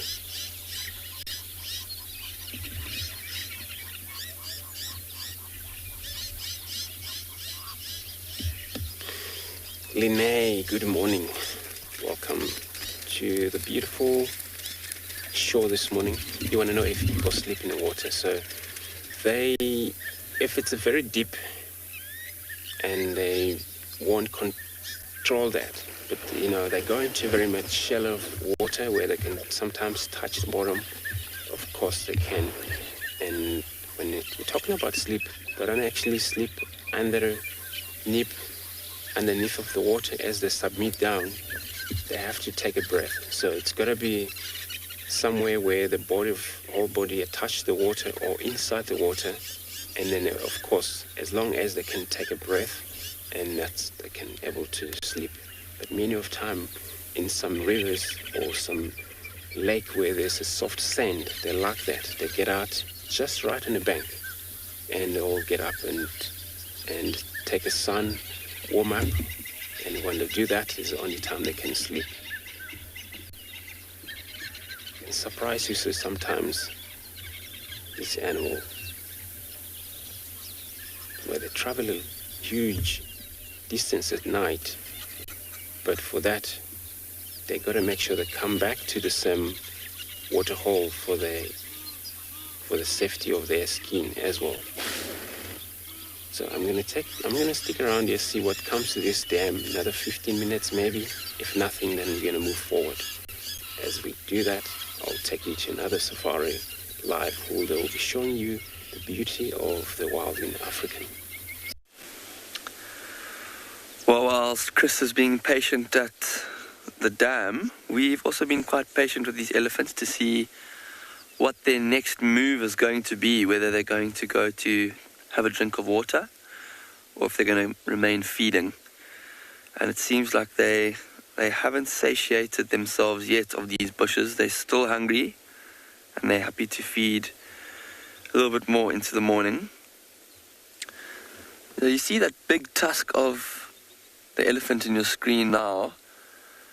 It's actually at quite a different angle to the other tusk on the left-hand side. They're quite skew. The one hangs a little bit lower.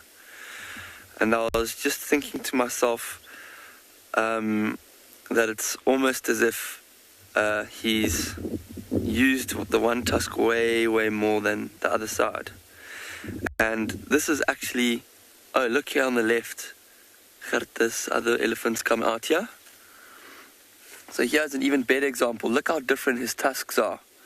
The right one hangs lower, and elephants are actually right-handed or left-handed, just like us. They favor the one side of their body in the same way that we favor either our right or left hand. And he obviously uses his right tusk a little bit more than his left to either push over trees or scrape bark off with his tusk, and just generally use it for all the things that he uses it for, digging sometimes things out of the ground, and over time it's caused that tusk to grow a lot lower than on the left.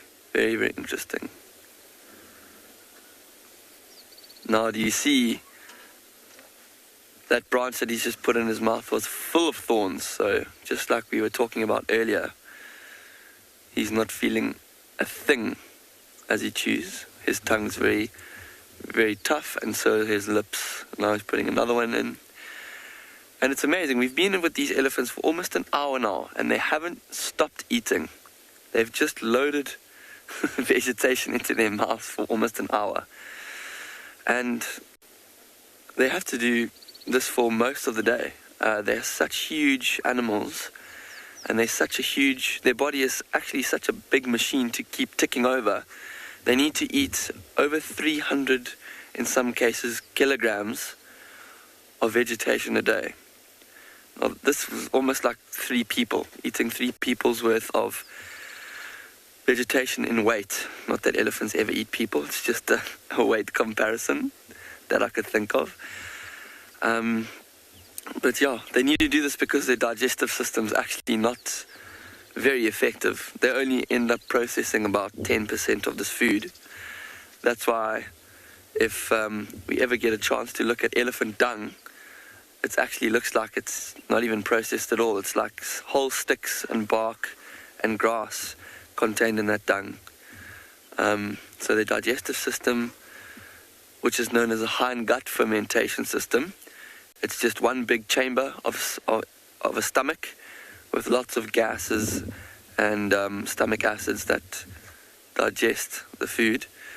It's not as effective as some other animals' digestive systems. For example, ruminants, the antelope, who digest their food very well. You see this elephant bull's temples quite sunken in.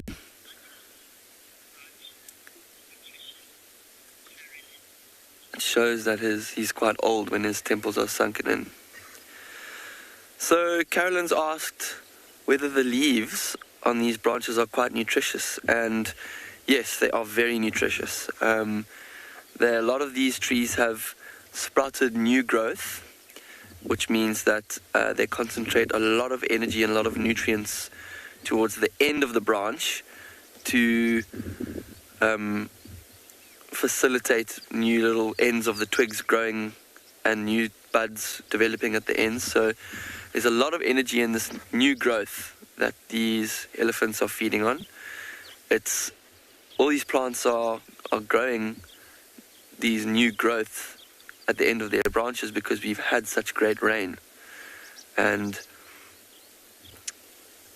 at the end of the dry season, we actually had quite a wet dry season. It wasn't the worst dry season, so there was even some nice green growth before the first big rains came, but now the big rains have accentuated that growth. So there's lots of nutrients in these leaves. But elephants, when they choose to, they'd rather eat grass, because grass has a lot more nutrient content than leaves in general. But for now, it seems like they're happy with the leaves. We're going to carry on watching them and see if we can follow them towards where they're headed off to at the moment and send you off somewhere else.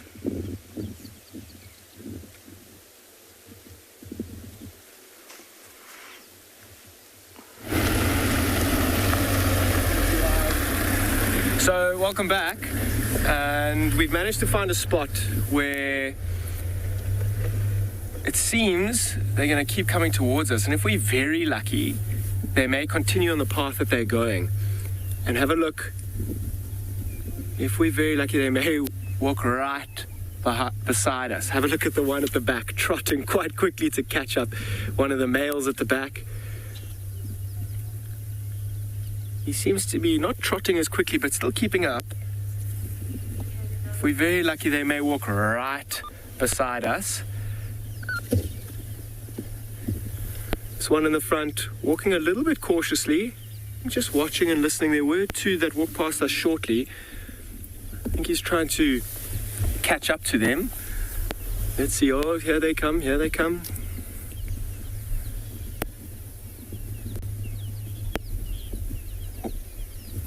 Stopping, watching, listening. He's not actually watching us, he's watching what's going on behind me. I wonder if the male and the female that are ahead are not pulling off the road and continuing to do something else. So this is one of those moments where you kind of just have to sit still and really appreciate what's going to happen. Oh, there he's going to lie down in the road. Let's see if this other white young male doesn't encourage his brother to get up. Almost asserting his dominance. That's his younger brother. They're not really trying to mate, but you'll see that'll be like a dominance display of this white male. Let's see, just flopping down in the road. His sister coming. I'm sure his sister's going to keep going, and they may in fact follow her. Here she comes, right beside the vehicle. How amazing is this? And I'm going to keep still and quiet.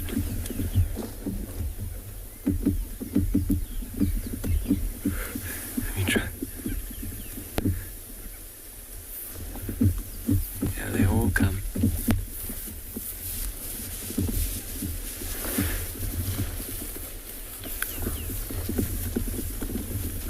Right past us.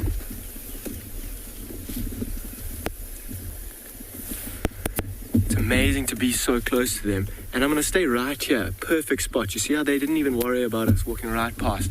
And here comes this male. He is lagging a little bit behind. But if we wait here for the next minute or two, I'm sure he's going to do exactly the same. And you're going to get a really good look at how big, strong, and powerful these lions are. He's just stopped and is just watching what's kind of happening ahead of him and behind us at the moment. I can't see what's happening. Here he comes. Here he comes. It's actually interesting to see both of these Ross males together. This is the one that hasn't got that huge wound on his face. Doesn't look like they've eaten anything last night either.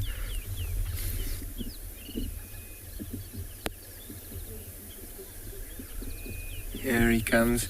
He's still got some distance. You see how he's kind of like swaying.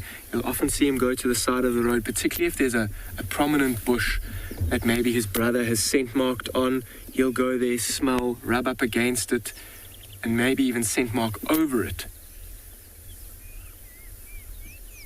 See, marking over there as well. You see how he's dragging his back feet there. He's very likely urinating at the same time, putting that smell of his urine into the ground. And by moving his back feet through the soil, he's disturbing the soil and allowing his urine to really get in there and allow it to last for a little bit longer.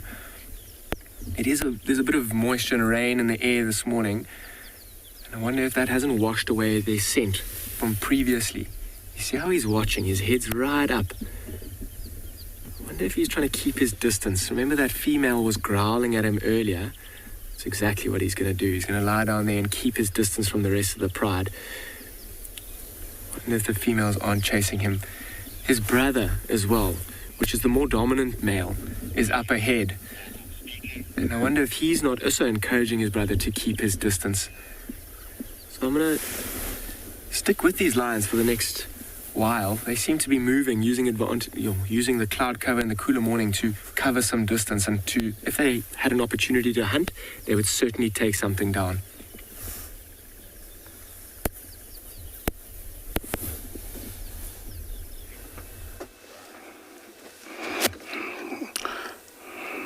Well, this is, I think, the best sighting of Bahati that we will have in the last 2 days. He's out on the road. Look at how chubby those legs are. It looks like he's going to be one big male if he succeeds to survive. It is just beautiful to see him out in the open like this, and he's just gonna walk right here. Look at this. So beautiful. Our new bundle of joy.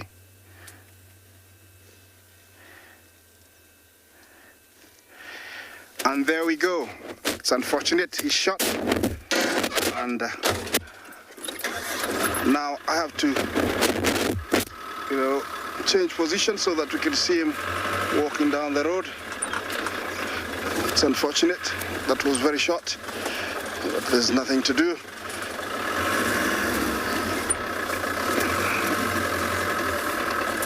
Yeah, there she is, walking down the road. We're gonna let her,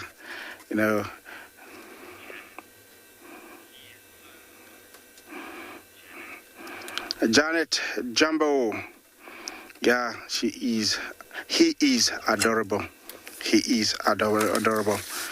Yes, and he looks very healthy. Yeah, where he's going, I don't know the female, but definitely she's got something in her mind. I am hoping that her sister could have cubs somewhere else down there, and that's where she's taking Bahati to join them, and that would be beautiful because Bahati will have some people, some more cubs to play with.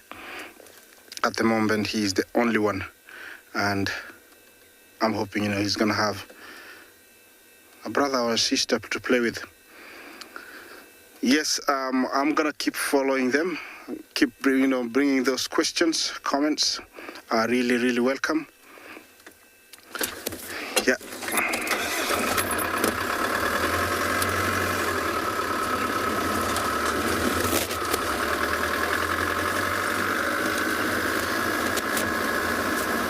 Well, I'm gonna continue following them. Yeah, let's see what's happening in the next location.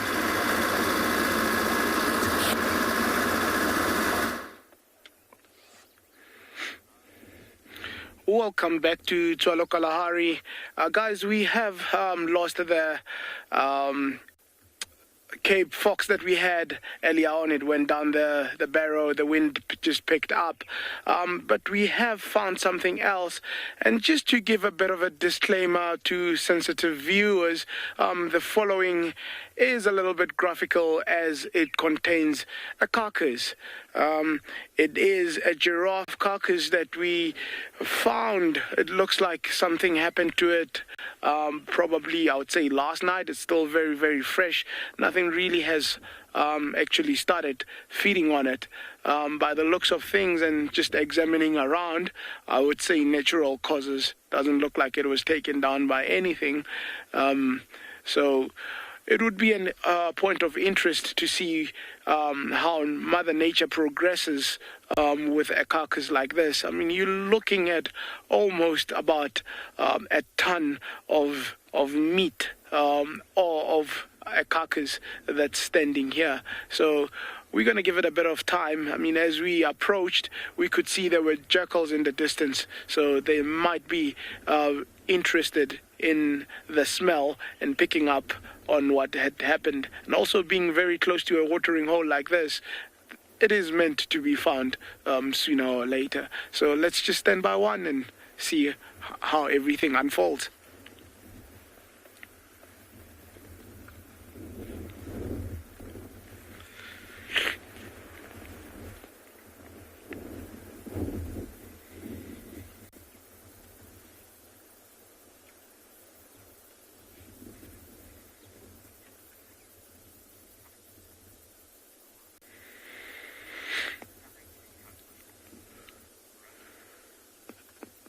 Laura, a very good question about how the stomach got cut there. Actually, if you actually look at the sexual dimorphism of this animal, it is a male. So where it started being fed, it's the opening of the genital organs of the male. So things like the jackals, it's the easiest part to start tearing from. So it's not a man-made cut or something like that. It's just the easiest areas to get through to. And also, if you look towards the head there, the eye sockets, also one of the first things that would go, the softest parts, the cheeks, the lips. So those would be the easier things to nibble on by small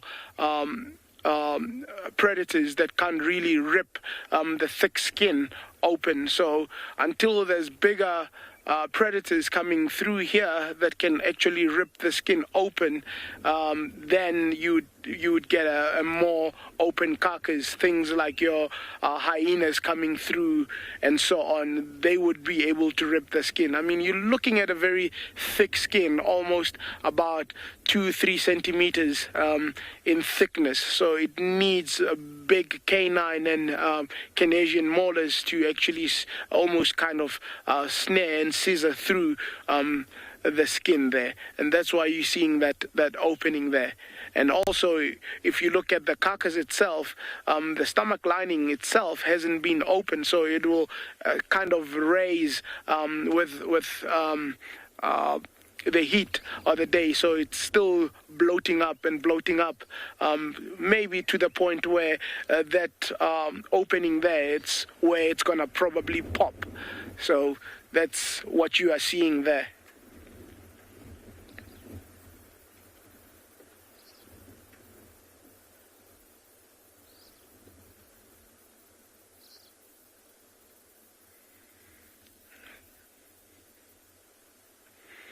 So we'll give it a bit of time.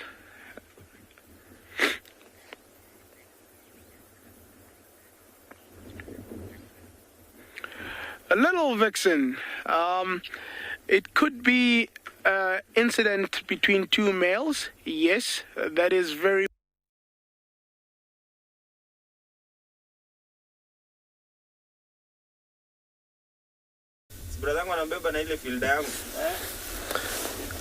So we back in the Masai Mara, and I've come across this big wildebeest herd mixed up with zebras, and they seem like they're walking slowly towards the Mara River. Look at that. The ones that we saw across on the foothills of the escarpment are not as many as this, and we are surrounded with wildebeest. They are slowly grazing, heading towards the river, and I hope today we're going to see a big crossing. Because yesterday there was a small herd that was concentrating across the river, so we hope that this will lead them to get across. And because the little pools that are around here are dried up, so there's not enough water here to sustain them, so they might go maybe later or just about now to go and drink.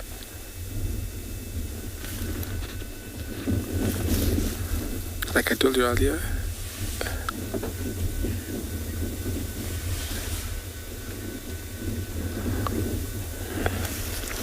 Leanne, thank you so much for your question. No, these herds don't ever go up to the escarpment. Look, it's so steep, and they follow this path for over decades. So they only come and eat around here, depending on the weather pattern, head to the river, head to the swamps, and then back. But they actually don't go as far as the top of the escarpment.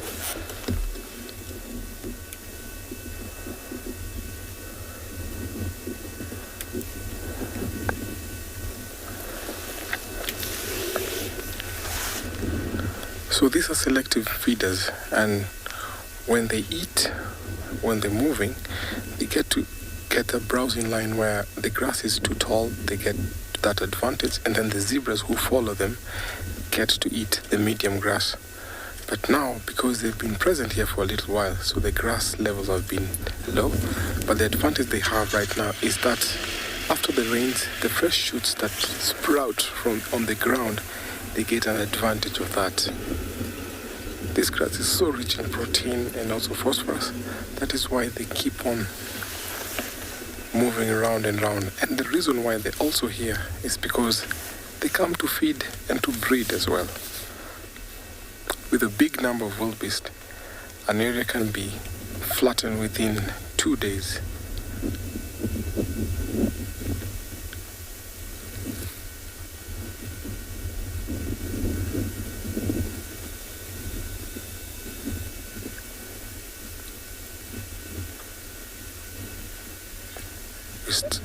Big Gem is still panning, and what you can see is still zebras and wildebeest.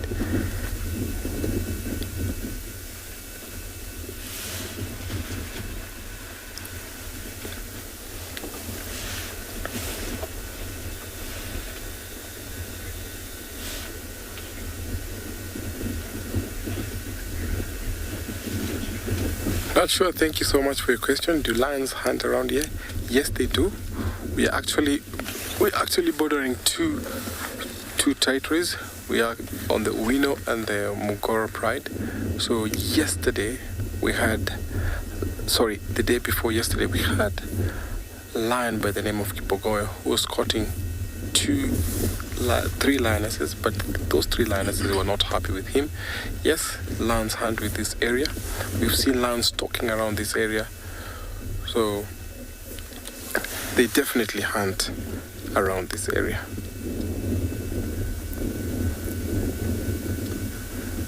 You can see some vultures up on that tree. Oh, sorry, those are tawny eagles.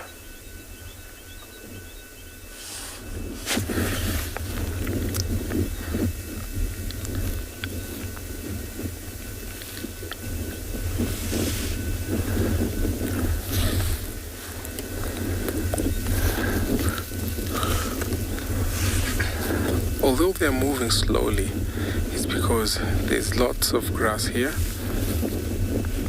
Because there's also moisture in the grass, there's water in the grass, and this is what that makes them not head to the river always, like make long trips to the river. The water that is in the grass fills them with that urge to drink, so they don't really have to go long distances, so it nourishes them with water. So as I wait and watch these beautiful herds grazing, I'm going to take you over to another live location.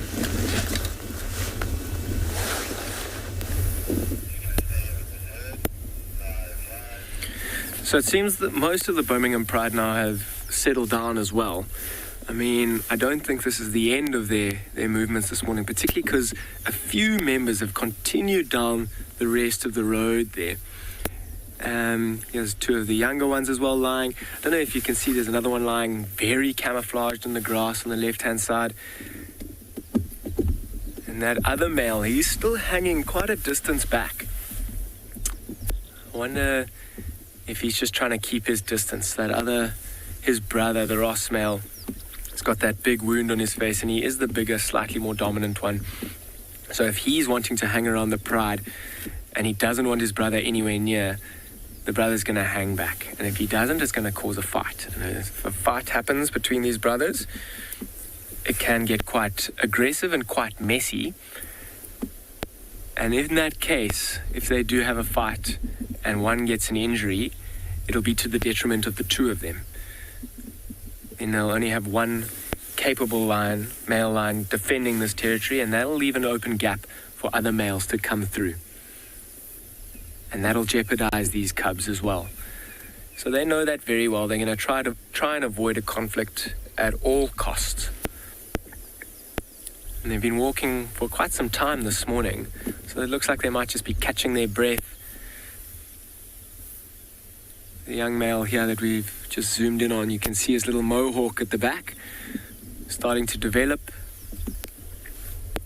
His head's kind of like falling down in a slumber.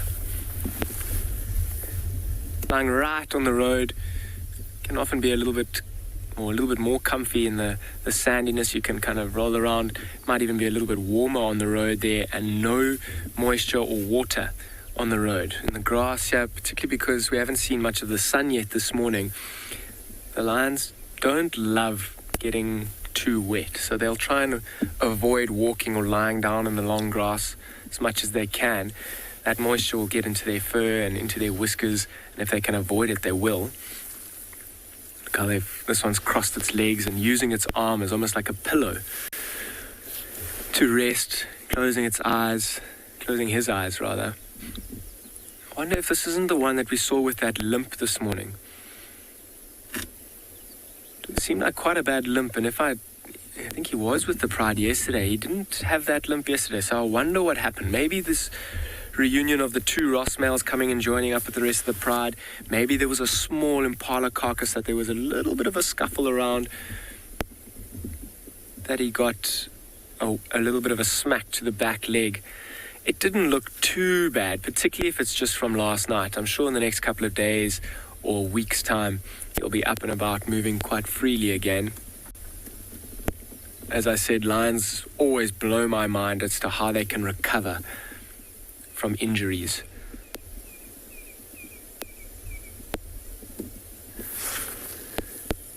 Just taking it super easy. You can see the spots on the back leg as well. A younger male lion, obviously his mane is still in the development stage. Just over 2 years old. And the three of them, the one that was in the grass, this one that we're on now, and there's white brother who's just to his right-hand side. They're all spending a little bit of time together. They know that in the next, I don't know, it could be a few months, could be a couple of years still, they're going to have to leave and go on their own. And if they've got really strong bonds together, that's going to give them a great shot at survival, particularly in that nomadic stage. They'll pretty much be spending their time ducking and diving between other lions' territories, maybe trying to scavenge from females if they can, leopards, hyenas. But if they place a foot wrong and get caught up in a lion's territory by the dominant males, that'll be almost certain death or certain injury, which will lead to death. That'll also take away from the advantage of having several brothers moving around together. There's strength in numbers, and if one or two of them gets injured or gets killed, that'll be detriment to the rest of the coalition. But yeah, I'm going to spend a bit more time. I wonder if they're not going to try and catch up with the other ones that are slightly further ahead.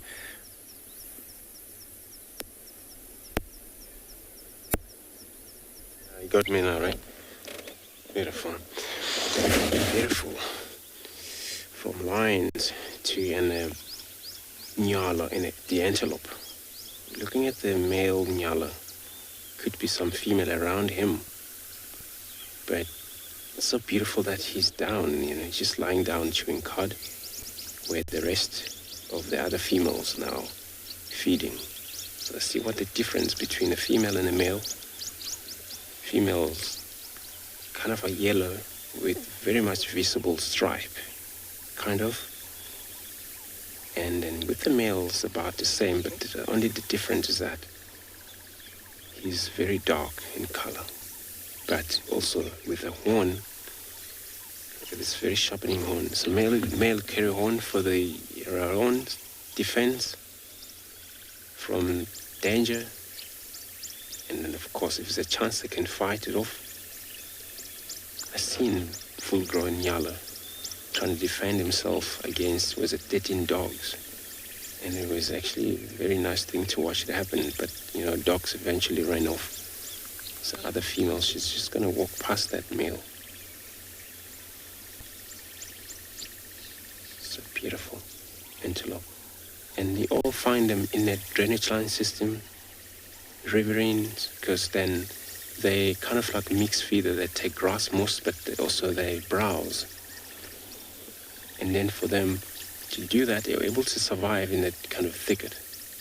And they're actually one of the antelope that you most find them everywhere. Even in Tswalu Game Reserve, you may find them. Down in Mozambique, you may find them. So most of other national park, you may find Ngalas. And of course, in this area, they're kind of like, coming in and out of the uphill, and there's sometimes, a lot of time you find them in the river. So now the difference is now with the animal that mostly browse or ruminate animals, this is what happened. Could be giraffe where they chew cud standing up, and then for the antelope chewing cud lying down.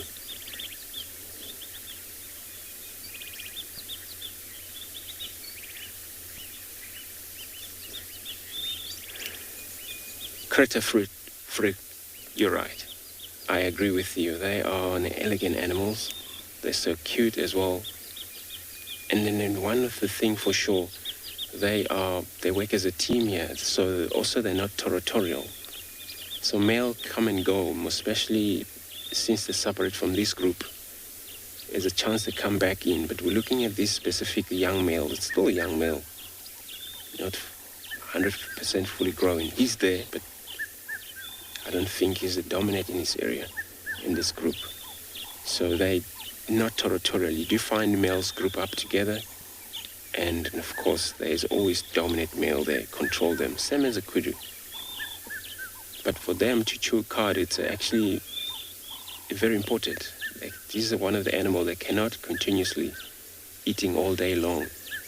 So that's what makes them different from zebras and these warthogs, because those don't have a single chamber stomach, which then when you see them eat, warthog even go down on their knees, trying to reach as much as they got from the ground, because then they need a lot of food. So it's possible they eat and they defecate at the same time, which that process of digesting for them, it doesn't actually work difficult or very hard, same as these ones. So for chambered stomach, there's a chance the stomachs get very much full, and then they have to take it easy after, drink water, make sure they chew cud, and they makes another space again before they can able to go eat. So they are limited in terms of feeding. So what the difference between ruminate and free handicap fermentants, which those with the others, such as a zebra, they only rely on their bacteria, which able to break a little bit of the food that they're eaten, but then they cannot actually stop eating those ones, which these are so cool antelope. So I'm going to move on. Hopefully we find a catch this morning, which we're not actually getting lucky of any. And then while we're doing that, I'm going to take you back to another guide who will be continue to show you the beauty of the wilderness of Africa.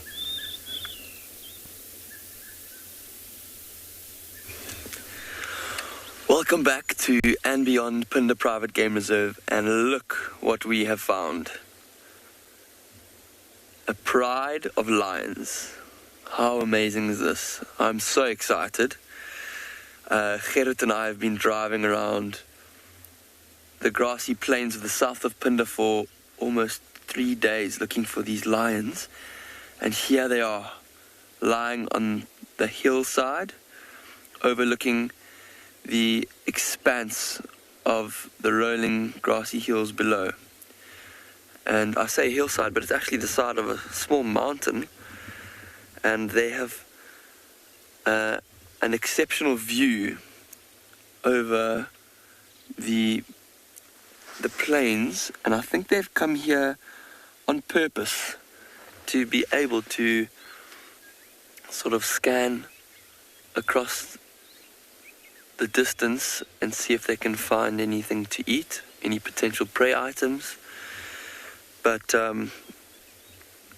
having a look at them, they do look quite lazy. And if you have a look at that lioness's belly, who's on the right, it looks like she has eaten a bit recently. She looks like she's had a meal, but maybe not so big a meal.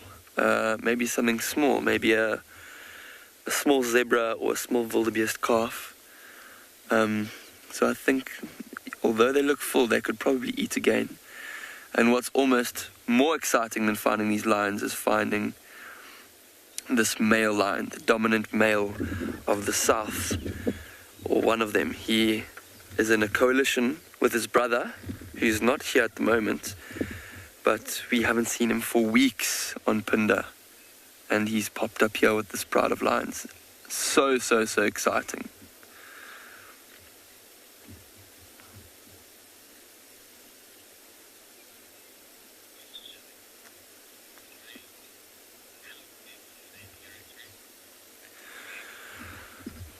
So, Greg, good question. The question is, how big is a lion's territory? And there's two answers to that question, because with lions' social structure, there are the prides, which is females and cubs. So all the lions here, except for the male, are part of one pride, and it's the pride of lions that we know to hang around here. And their territory is, sure, I'd say it's about 4,000 or 5,000 hectares. Some prides of lions have bigger territories than others, depending on if there are more lions.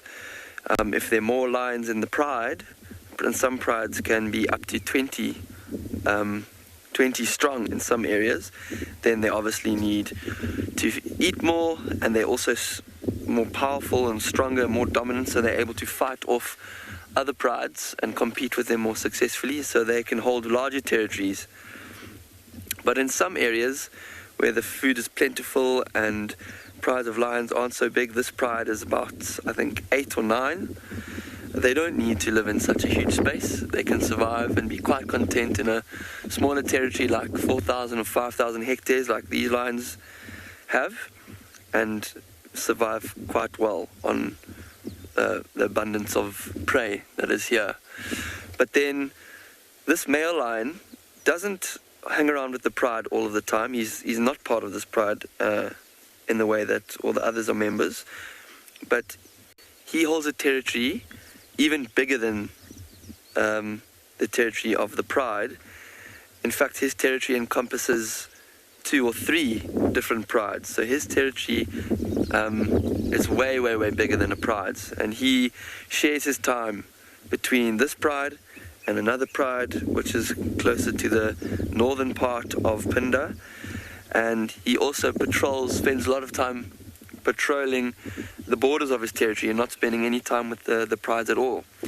So it's quite special to see him spending time with these lionesses and these cubs, because it's not often that he does so.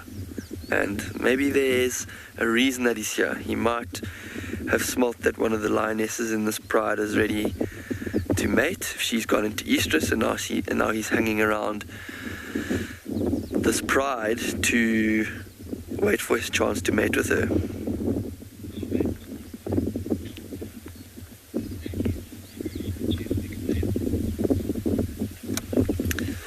Also, I quite agree with you. This male is truly majestic. He is in the prime of his life. He has got an amazingly dark mane.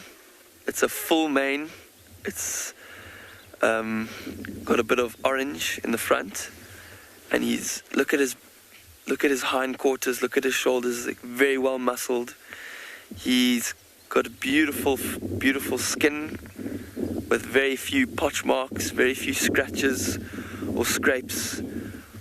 He is in perfect condition, and it just shows how dominant they are. The fact that he's in such good condition, he's so well fed.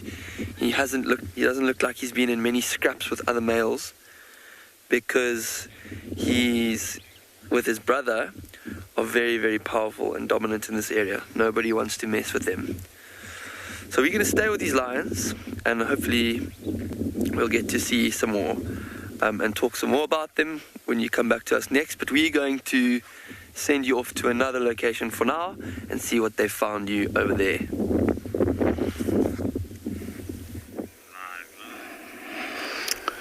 Yes, here I am, because Bahati, yes, he is very adorable. They went into the bushes, and so I could only leave them at peace and look for something else. And here I have another one of our big animals or mammals, a big herd of elephant in a nice setting of trees. As you can see, very well, spread out. Looks like they've been out here the whole night, and now it's time to go back into the trees for a much needed shade. You can tell there's a bit of movement on their ears. It means it is getting warm. They do flap their ears so they can cool down, but at the same time they're very busy doing what they do best, is eating. And I always have to remind you that, every time you find elephants in a spot, and especially here in the Mara where there's abundance of food, it means they are there for a specific reason. Other places, they might feed on whatever is there, so they have no choice. But here, you find elephants specifically in different areas depending on what they feel like eating. And as always, there is a leader of the herd over here.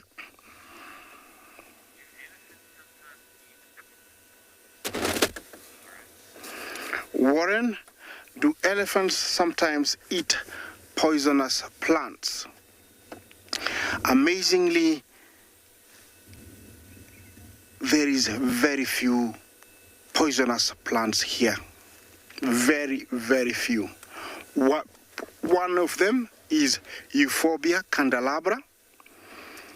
It won't kill you, but it will make you very sick. They don't eat it. The second one is Acocanthera shimperi, or poison arrow tree. If you eat the roots, if you boil the roots and drink the sap, you will die. It is used by Bushmen and the Robo tribe to make poison for the arrows, and so they know that. But surprisingly, the fruit is edible. Even I have eaten it, as long as you don't eat too much. Of course, I did eat too much and I had a very bad tummy, but it won't kill you. So they don't eat the root of that tree, and also they don't eat euphorbia. So there is non-poisonous tree here. So Warren, we don't have poisonous tree here in the Mara. They are very few. 99% of the trees are okay to eat, and that's why we have a wide variety for our giraffes and elephants. This herd looks like it wasn't very happy with my voice, and they have gone towards the bushes. I don't blame them. Maybe they went through a village yesterday up on the escarpment and people shouted at them, and so they've come here, and they don't, they haven't familiarized that, they're back, and so they're still very wary. Yeah, and, in there is enough for them to feed on. They will spend the whole day there. Perfect place to be for a herd like this. A wide variety of trees and leaves. Remember to talk to us, #WildEarth. Question, comments are really welcome. Yeah, looks like that female, definitely. She lost her tail. Sometimes they lose them at a very young age because for a full-grown elephant to lose it is next to impossible. But when they're young, either crossing the river, a croc might, bite it. Maybe it didn't drop off immediately. Maybe it got infected, or maybe it actually pulled it out. Must have been very painful. Those are the only few animals. Also, hyenas will do that. Look at those tusks. Well, I only can imagine what happened there, because definitely I don't think they grew like that. But maybe during a defense time, or during when she was debarking a tree, she calculated the strength of the tree and maybe used too much force, and so it twisted it and it started growing like that. Maybe she has learned how to use it because it looks like it's been used, so definitely she has gotten used to using it. But definitely, it didn't come out like that. But we do see these deformities. Okay, Stampy there decided to, go to the bathroom. Yeah, they've said that an elephant one-time bathroom can measure up to 10 kilograms. It's a lot of, loo time. Yes, 10 kilograms of poop, just one go. It's a lot of grass. Always never going to waste because it's utilized by dung beetles, birds, mongooses, warthogs I've seen eat them. So it's utilized by everybody.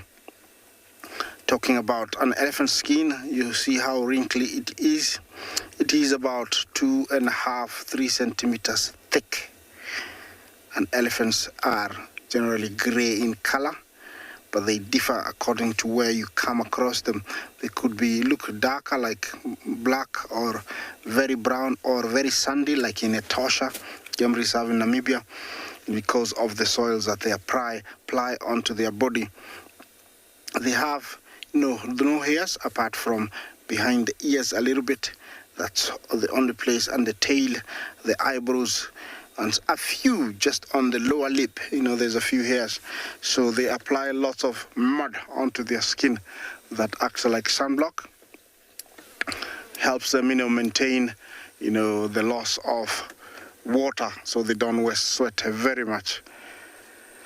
Well, they've moved quite a long way. I have to look for something else, or maybe other elephants. So let me do that. And while I do that, another live location awaits you.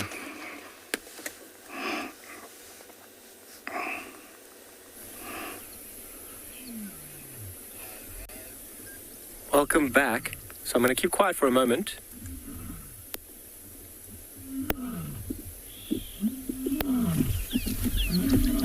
Can you hear that? So I've just left the Birmingham Pride, lying in the road.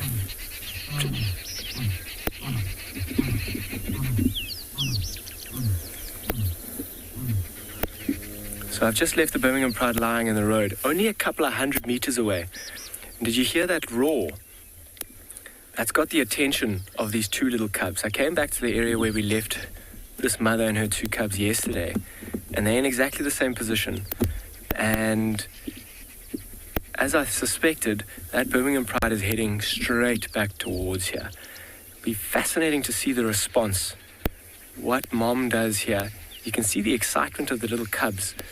Ears poked right in that direction, kind of waiting for them to get you. I wonder if mom's not going to give a soft contact call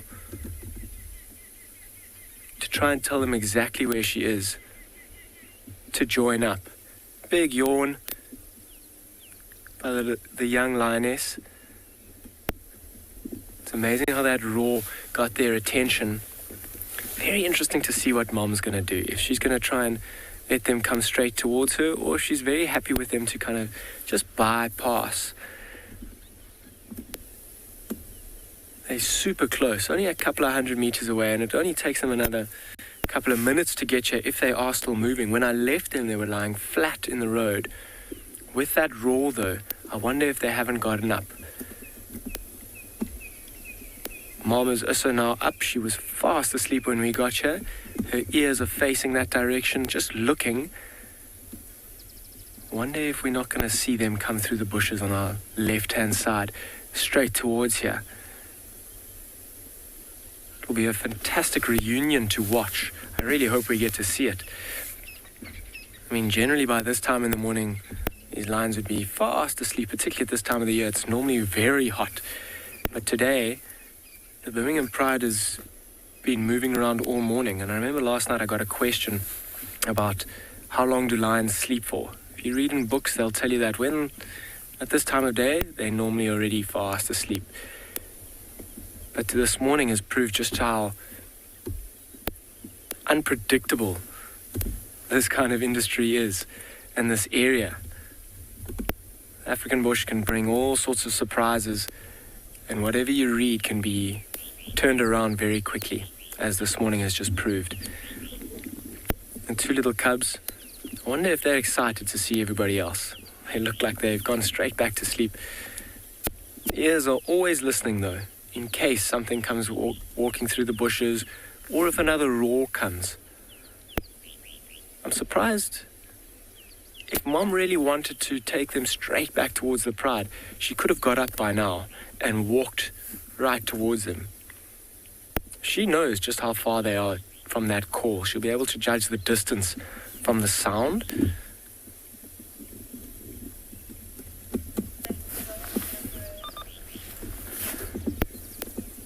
Keeping an ever watchful eye, ear and nose out for other lions, potentially the rest of the Birmingham Pride. Other lions as a threat to her cubs.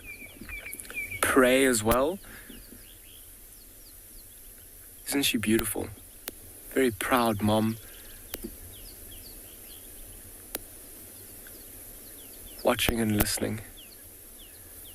She's also quite tired. You can see she's almost blinking and forcing her eyes to stay open just in case something comes through the bush here. Love to see her soft contact call and tell the rest of the Pride exactly where she is, in which case I think they'll come quite quickly towards her.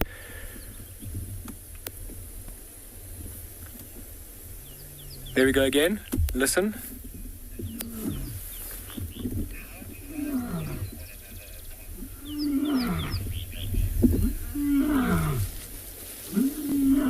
There we go.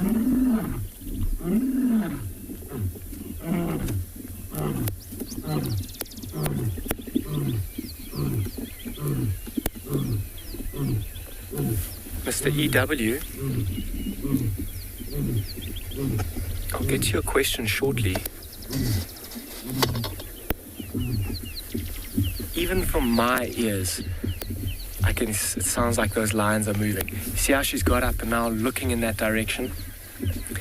Mr. EW, how do lions tell one another apart?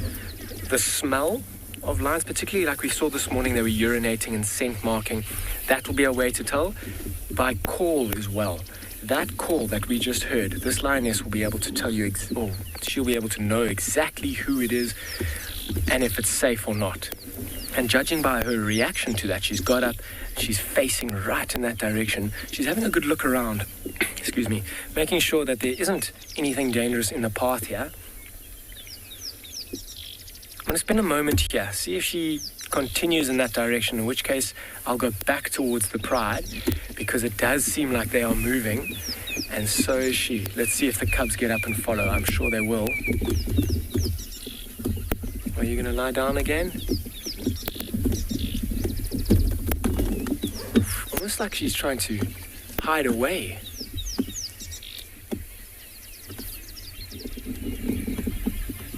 Gonna lay behind the bush, trying to hide herself.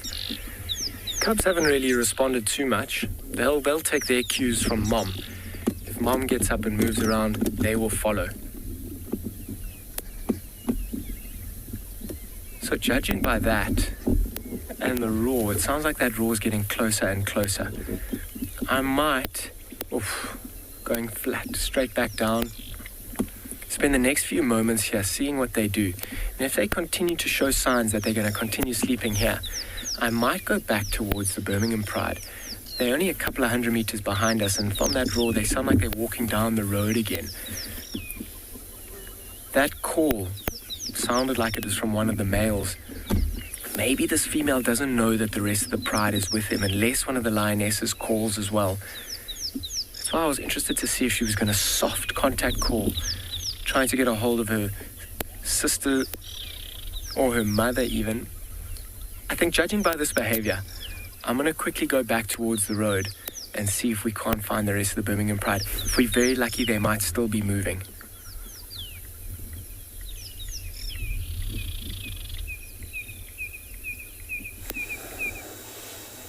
Welcome back to the Mara. We've come across a troop of baboon, and some of them are sunbathing, sunning themselves, while others are busy foraging. I can see the little ones being groomed by mom.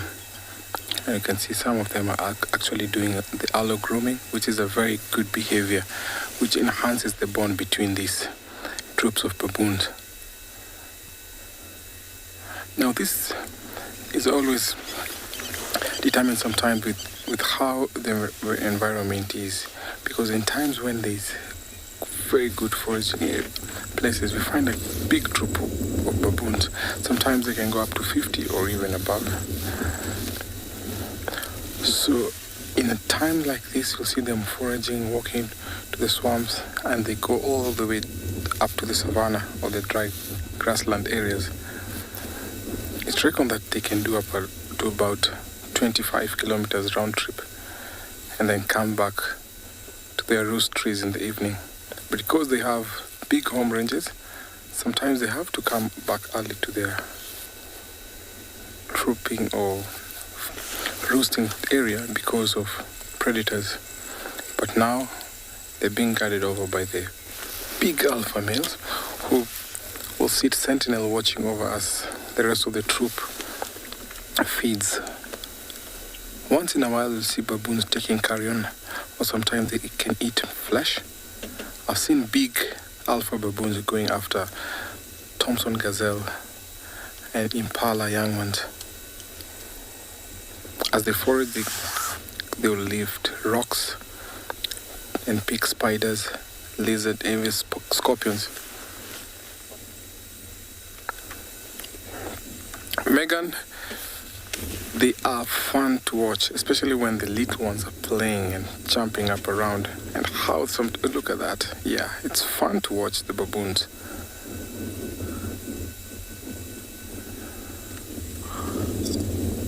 I'll try and get a little bit closer and see them jumping up and around as I take you over to another live location.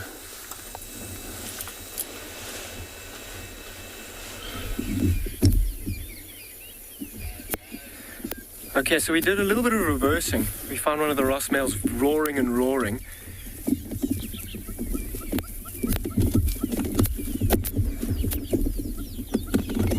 The female is actually 20 meters in front of us. Without her responding, let's see what happens. He's still going that direction. I'm going to quickly drive up towards the lioness and just show you how close she is to where he's walked past. Here's a cub. I don't know if you can see on the left-hand side. Cub's coming to investigate. Dad roaring. Let's see if we can get into a position here. There's mom as well.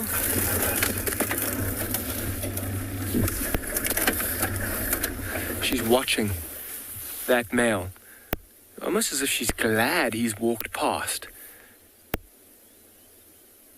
Watching very carefully. It's almost like she doesn't want him to come in here. However, I won't be surprised if he finds her, even if she's trying to avoid him. Lions have got an incredibly keen sense of smell. And yesterday she was just on the other side of where we are now. And if that male picks up on her smell, he'll follow it to right to here. Be very interesting to see what happens, particularly because it's almost like she's trying to avoid joining up with him. I wonder if she thinks it's just him on his own. This is that male from this morning that was almost hanging around the peripheries, trying to avoid the rest of the pride.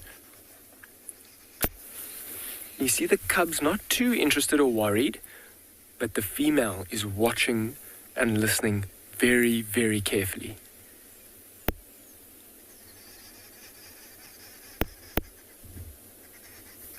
A few Aramark babblers flying over in the background. That roaring seemed to get this cub excited. Got up, walked towards here. It'd be fascinating to see if it started running and what mom would do. Tell the cub to come back towards her. See how she's checking behind her as well? Oh, sorry. Quickly turned her head to see if anything was coming up behind her. Listen again.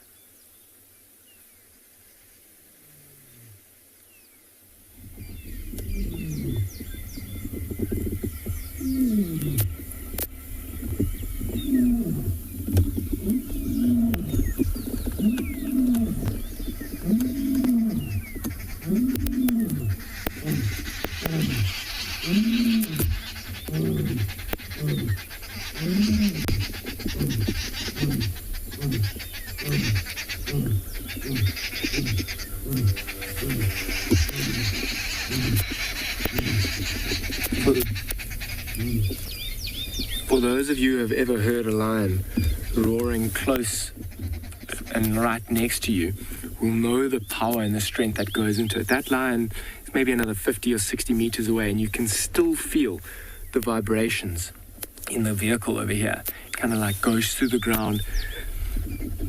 And he's advertising his presence around, telling everyone he's boss, he's here. He seems to have kept going in the direction that he's walked past the lioness. But this is definitely a great little cub up. I wonder if it's not going to try and sneak closer towards where Dad is. It is one of the Ross males, and he has been introduced to these cubs on many occasions, so he wouldn't be a threat to them. Lying right, big yawn, maybe. Oh. It's amazing how obedient they are as well. They're taking cues straight from Mom. Mom doesn't want to go towards the sound of the roars. So the cubs are listening, and they'll learn almost everything they know, particularly in these early stages, from Mom. Another yawn.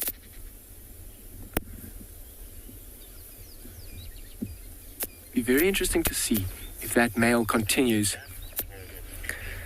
So I think I'm going to go, with Mom behaving like this, I'm going to go and follow that male and see what direction he goes, see if he picks up on the scent of this female, and see if he comes back. That'll be our best chance at trying to see this reunion, because if he does get a sense of her smell, he will very likely find her very quickly.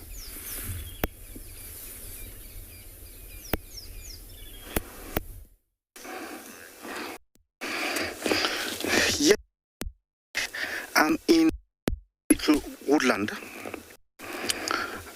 That's part of the whole ecosystem of the Mara. It's just so beautiful. Look at this. This is a small herd of elephants that has surrounded me. They're very relaxed. Seems to be a few males and very, very beautiful. So we came to this very beautiful place here. We just off-road into this wood, but we've got a herd of elephants right in front of us, and they are just doing their best feeding. And they've been moving around so much, we've been tracking them for quite some time, but it's so great that we got them. And they, as you can see right in that mound, looks like it's one of the, I think, matriarch in his group. It's not actually very good, a big group so far that I can see, but it's one of the full-grown female there. When I saw from the distance, I thought maybe it's one of the male, but it's actually female. One, it's got a sand on its back. It's one of the young males as they do their best, dig from the ground, suck the air into this trunk, spray it over their body on top, think even that female there, the bigger one, she also had a lot of sand on her top. It's the only way of them to able to get off the flies and a parasite, whole entire body. They're such a big animals. The tail do their best as well, but right to the top, nobody help. Only the trunk will be able to do that.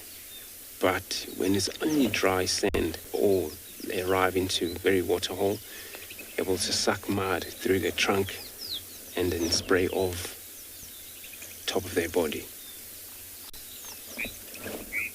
They're all over here, but there's actually very good of them there that we can see. While they're feeding, they always stay separately, far apart. I've seen a lot of young males in this group, those haven't yet been pushed off.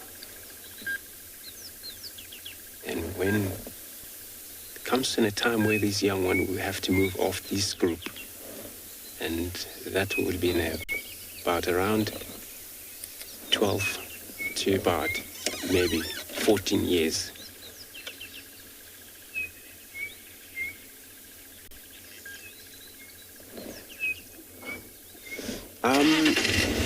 Pinda, good morning. Welcome to the show. Dada, I'm not 100% sure. I'm gonna have a look at that, do a little bit of research, and then probably maybe find an answer for you.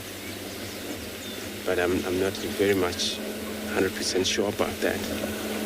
Just get a beautiful view here. We're still with this beautiful matriarch. Looks like where they're moving now, they're kind of like probably going to end up into Belisuk Dam area.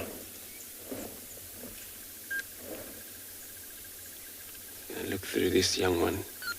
It's pretty much doing the same as I was trying to explain earlier about bathing, dust bathing, using their trunk. So they do a lot of activity during the day, especially in a herd like this. So much of a playing around.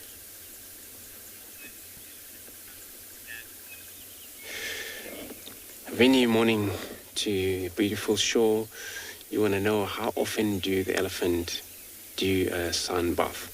So a lot of time, any time of the day, especially when it's hot, and that's where you see this animal around the water hole. Sometimes they're actually a very good swimmer. They can swim in a very big lake when they do that, or they can just sometimes take a quick mud wallows. But what this young one doing there, it's actually kind of trying to get dirty on their back.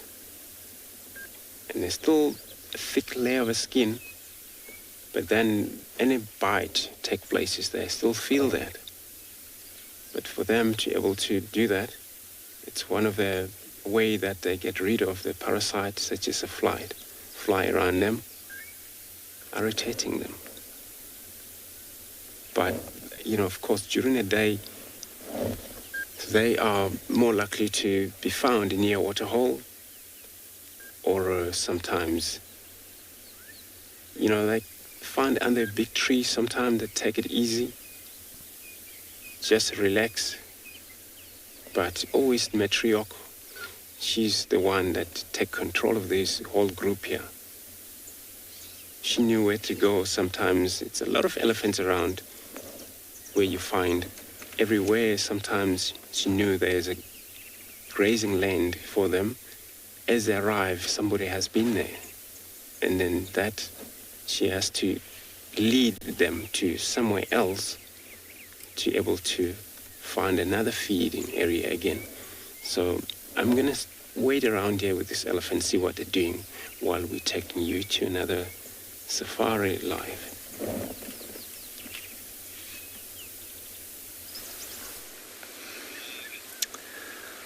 Welcome back to the scene on the side of the mountain here at Pinda Private Game Reserve. we're still with these lions, and in this frame now you can see almost the entire pride with 2 females, 2 lionesses, and 3 young sub-adult males. So if you look at the one male far on the right that's just put his head up, you can see the beginnings of a small mane starting to appear around his neck, and small tufts just growing, very light, very blonde tufts under his chin as well. Now, this young male is about 1 year old now, and it's actually quite unusual to see him growing a mane this early. This is the scene that we're looking at the moment. And look at the male lion now. Compare that young male, that young sub-adult's mane with this dark, full mane of the male lion. Wow, he's amazing. Now he's moving off to join the rest of the pride, who have sort of huddled up together underneath a small tree. It started to get a little bit windy, and that spot that they were lying in a bit earlier was maybe a bit exposed for them. So he's going to join them all huddled together a little bit more closely. But wow, look at the size of him.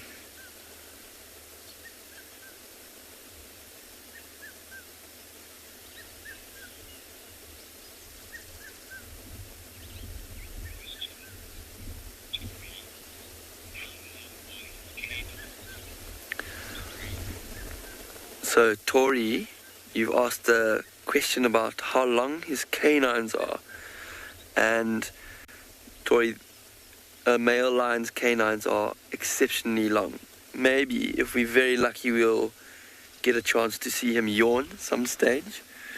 But I'd say about the longest canine I've ever seen on a male lion, and this male has pretty long canines himself, and I doubt that you'd get many lions that are bigger than him, probably about 4 or 5 centimeters. It's almost as long as my forefinger. I'd say 4 centimeters to be safe, but I'll look it up in my mammals book just to give you a solid answer, but they are extremely long. I'd say 4 centimeters, 5 centimeters. And they are so long because male lions and also lionesses, they use those canines to suffocate their prey. And sometimes they prey on animals such as buffalo and giraffe, and they need to have long enough canines to pierce the windpipe and clamp down around the windpipe to actually stop those animals from breathing. And a buffalo or giraffe has an exceptionally tough skin, first of all, but also quite a big neck to get around. So that helps in their ability to kill their prey.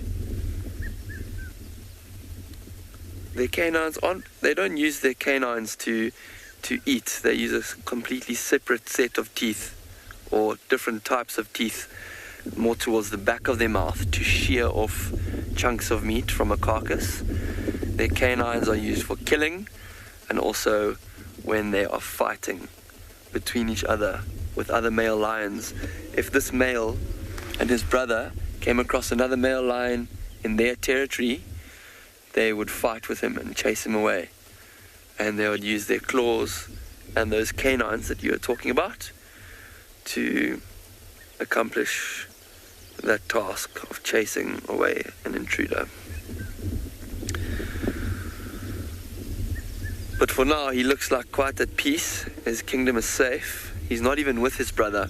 And I'd assume that his brother has gone off to perhaps find another pride of females to mate with. Because there is a hierarchy between the two brothers. And I think this male, the particular male, is more dominant of the two. And he's come here to mate with one of these females in the pride. And the other male is off trying to look for maybe another female to mate with. But yeah, we're going to send you off to another live location while we spend some more time with these lions.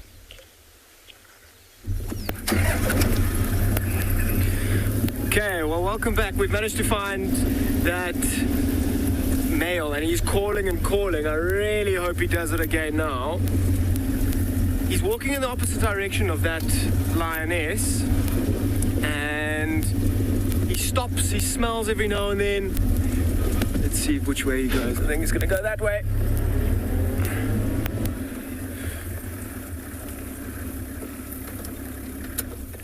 On the other side of the bush, I really would love him to roar while you're all watching, and you might even see the camera shaking a little bit. The power and the strength is unmatched. It's beautiful to listen to. He actually might have heard. Look how he stopped. He's listening. It sounds way in the distance. His hearing is much better than mine. If there is another lion that is calling, go on. See how he's looking? He's trying to pinpoint exactly where it's coming from. He's up and going.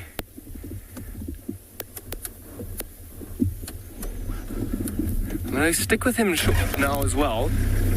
If he does start to roar, I'm going to turn off very quickly. Even if I am behind him, I'd love to be in front of him when he roars.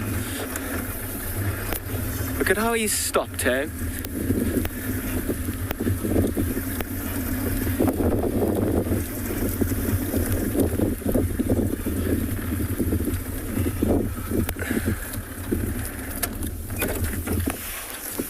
Right in front of him, he may walk right towards us as well.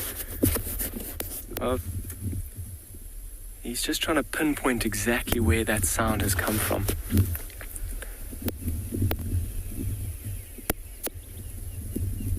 Ears going.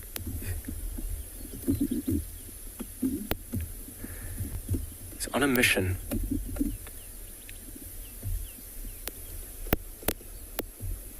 How's that for a majestic pose? Watching, not a pose I'd like to be on the other end of if he was coming at you aggressively. He's not watching us, he's watching just over us.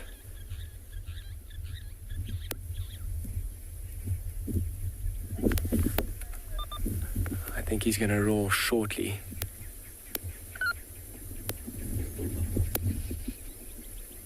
Come on. Sometimes even see he has been roaring quite consistently, but they'll often do like a warm-up. It takes a lot of energy to get this roar to travel the distances that he wants and needs it to.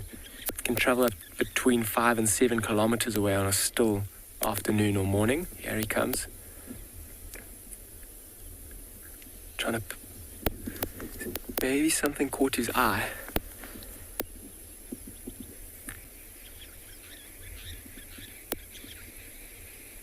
He's kind of lost interest in that female and her cubs. I wonder if there's not another male that's coming into this territory and causing him to behave like this. Super defensive.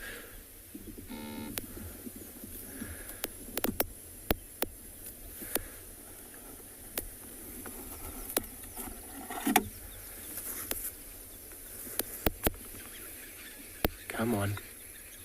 A tail flicking.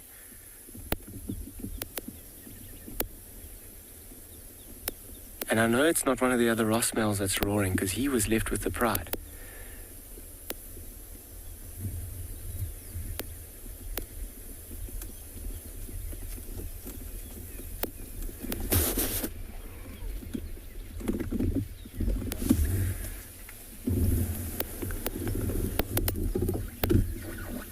How amazing is this? Walking right past us. All we need him to do now is roar.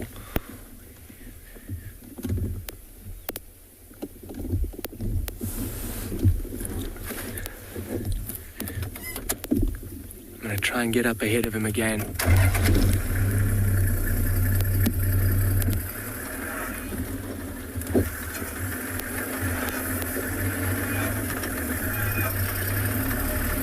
Flicking of the tail.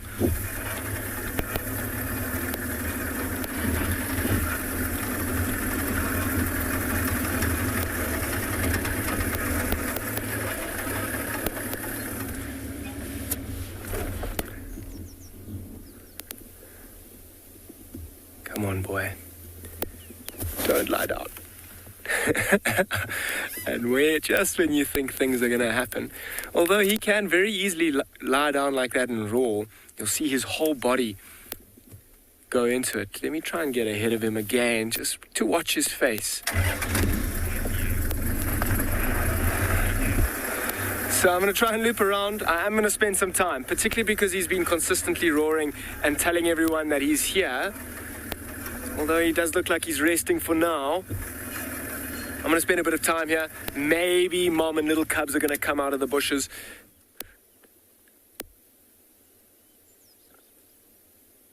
But in the meantime, I'll send you somewhere else. Welcome back to the Mara, where we come across these two buffaloes that are sparring.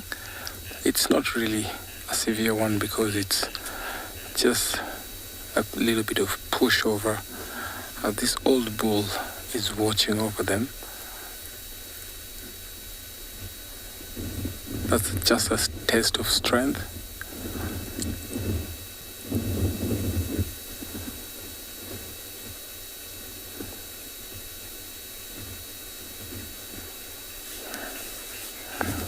It is also friendly because when they stick out in a bachelor herd, that is one of the social things that they sometimes do, because they'll always be together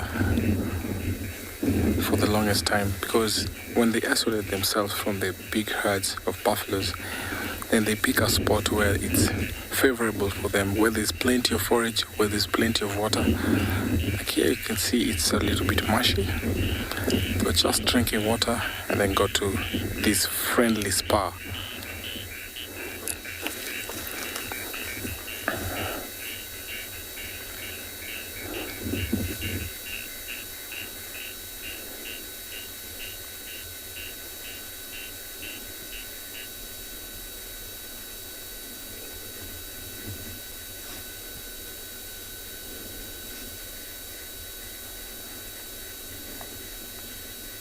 Real fights can be fatal. You can see that they have very sharp horns, and those sharp horns can inflict big wounds and even to death.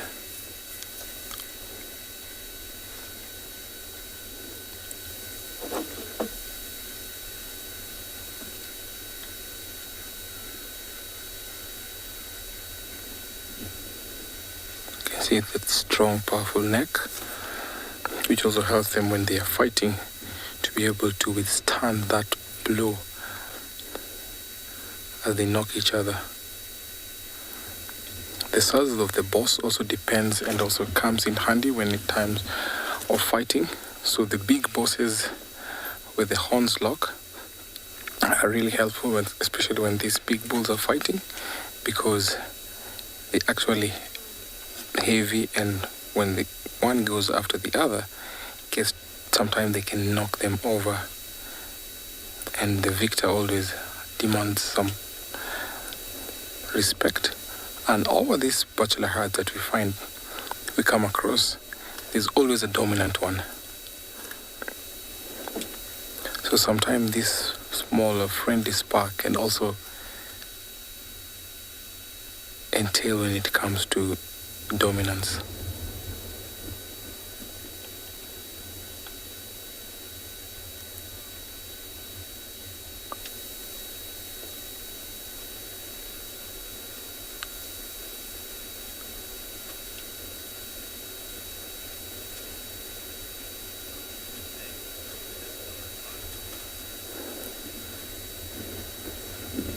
They're still going after each other, and this is very social. You find that most young bulls in every society, you find males from lion, elephant, they always like sparring and a little bit of friendly games.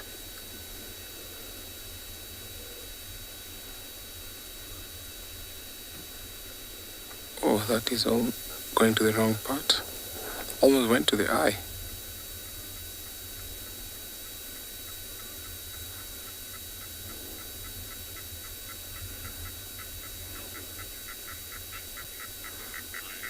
Kyla, thank you so much for your question. Yes, they can be fatal.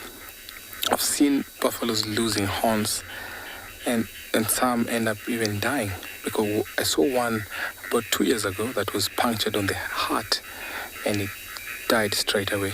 So these fights can be fatal. Just look at the tip of the horns, how sharp it is. And that is what they use to go against each other.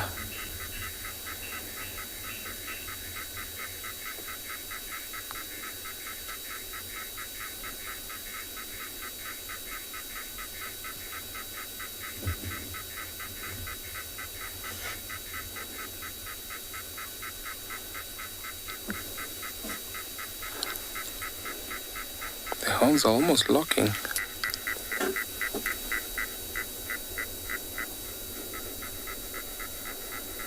So if it was a real fight, one will try to actually push the other or knock the other one down.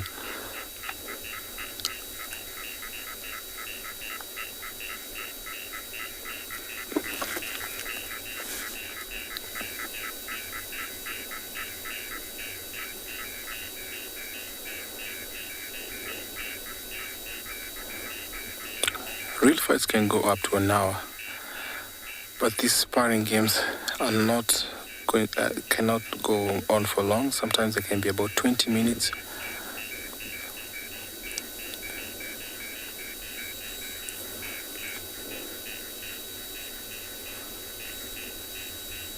So when you come across buffaloes and see, when you look at their horns, they seem like they've been worn down. They look like they have scratching on their faces. This is because of such kind of behavior when they're sparring or when they're fighting. So sometimes the horns can go to the wrong part of the face and inflict at least a wound or a scar, which is always evident in big bulls.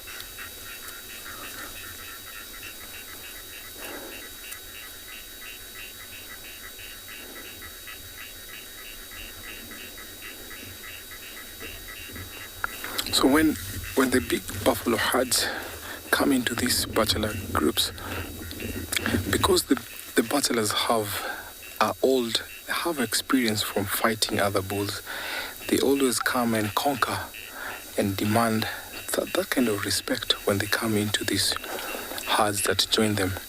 And sometimes these bachelor bulls that hang around together will come and mate with the females in the big herds.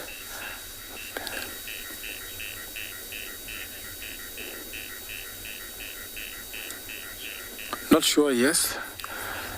A playful fight sometimes can be fatal, can become a real one, but not so often that we ever see friendly fights like this or sparring, play fights becoming real fights. But sometimes it can be.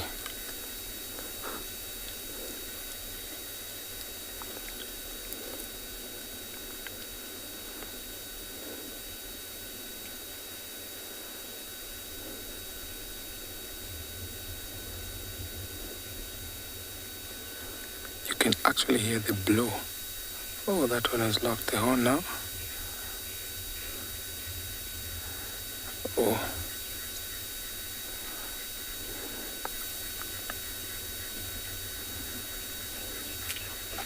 So this sometimes becomes dangerous for either one of them, because lions will pick such kind of play and isolate one, because look at them, they're not even watching over. But good thing they have waterbucks and we have zebras around.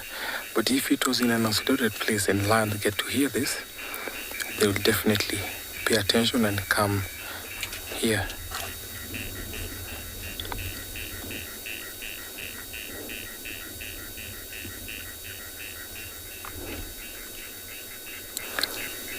It seems like the sparring contest has stopped, so I'm going to take you over to another live location.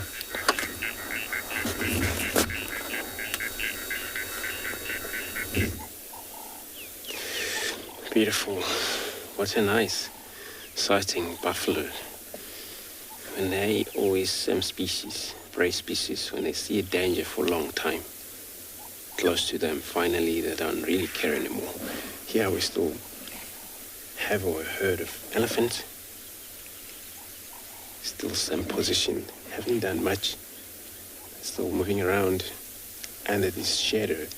Every time what I've seen here, they are moving through shadow to shadow because of now as the sun is coming up slightly. And it's probably going to push them too much to a water hole pretty much during the day. I might say this time of year they do a lot of or less distractions in terms of breaking off big trees, debarking trees for their combium layer, where there's not much need for that for them.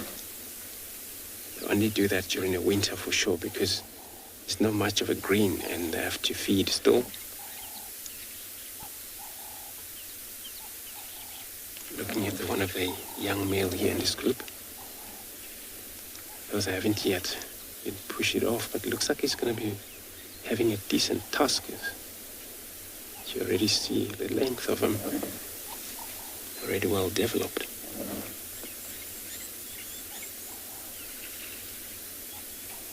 Elephants love one another, but in a group it's well all about relatively related member. We were talking about matriarch earlier.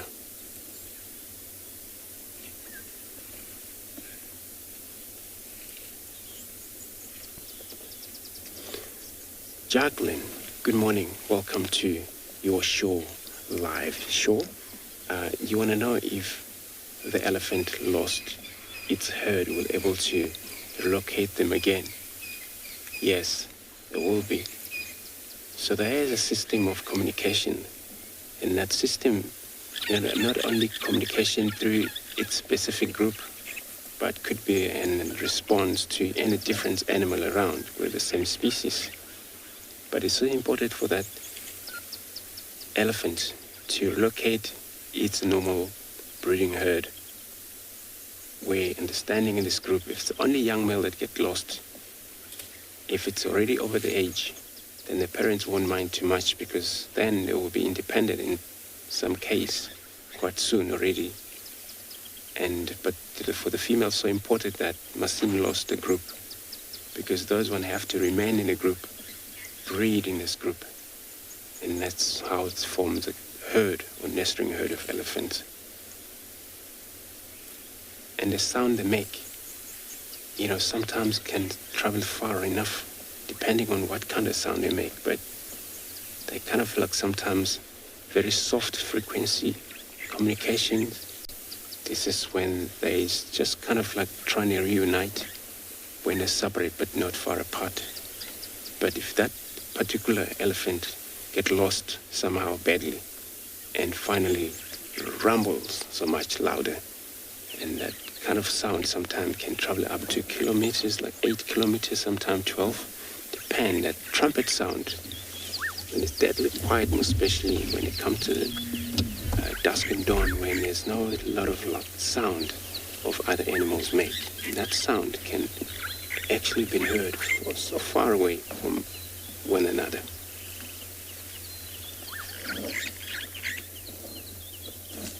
This one looks like likes to be under the shade. I think everybody will be doing the same.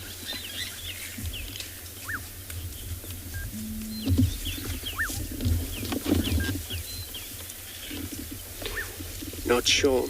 Good morning to your beautiful show. That question I heard of it. I heard of a previous friend of mine. He was explaining very much same thing.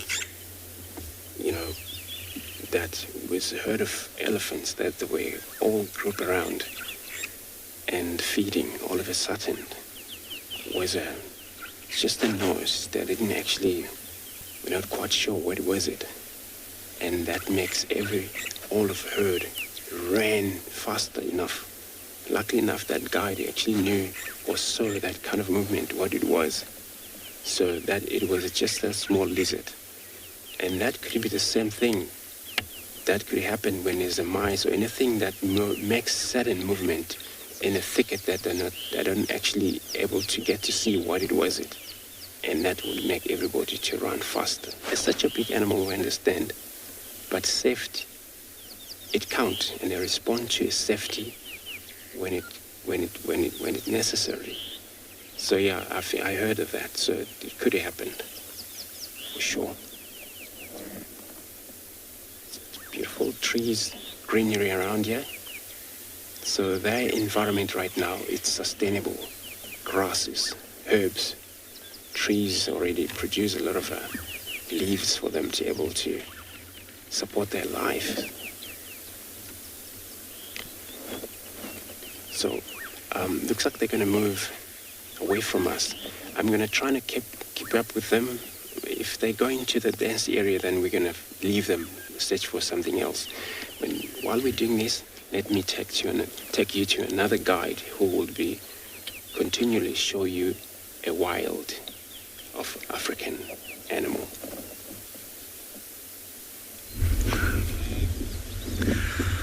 So Andrew's elephants have gone off into the bush to find some shade. These lions have started to do exactly the same thing. While we've been watching them, they have one by one each repositioned themselves and walked off and flopped down under the shade of a nice flat thorn tree. If you can see under this little thicket, the two lions have found themselves a beautiful shady spot, and also a little bit more sheltered from the wind with a lot of grass around them, and they're lying flat to escape the wind and because they want to sleep for the rest of the day. These lions weren't here this last night. They must have traveled from elsewhere, and lions can travel very, very far distances at night, especially if they were looking to reconnect with this male. Maybe they met up last night. He could have been a far distance from them, and they would have found each other by roaring. Maybe he roared, they roared back, and they traveled together and met each other here. And that's probably why they're so tired. They were very, very active last night. And lions are nocturnal, so it's quite normal for them to do most of their walking around and hunting and drinking and meeting up with each other at night.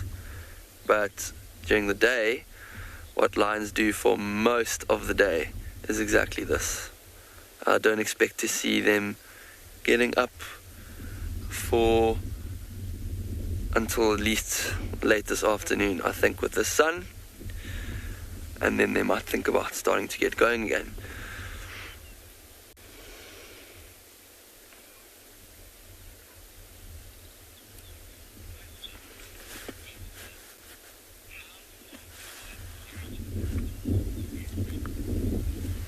Well, Esther, that is quite a difficult question.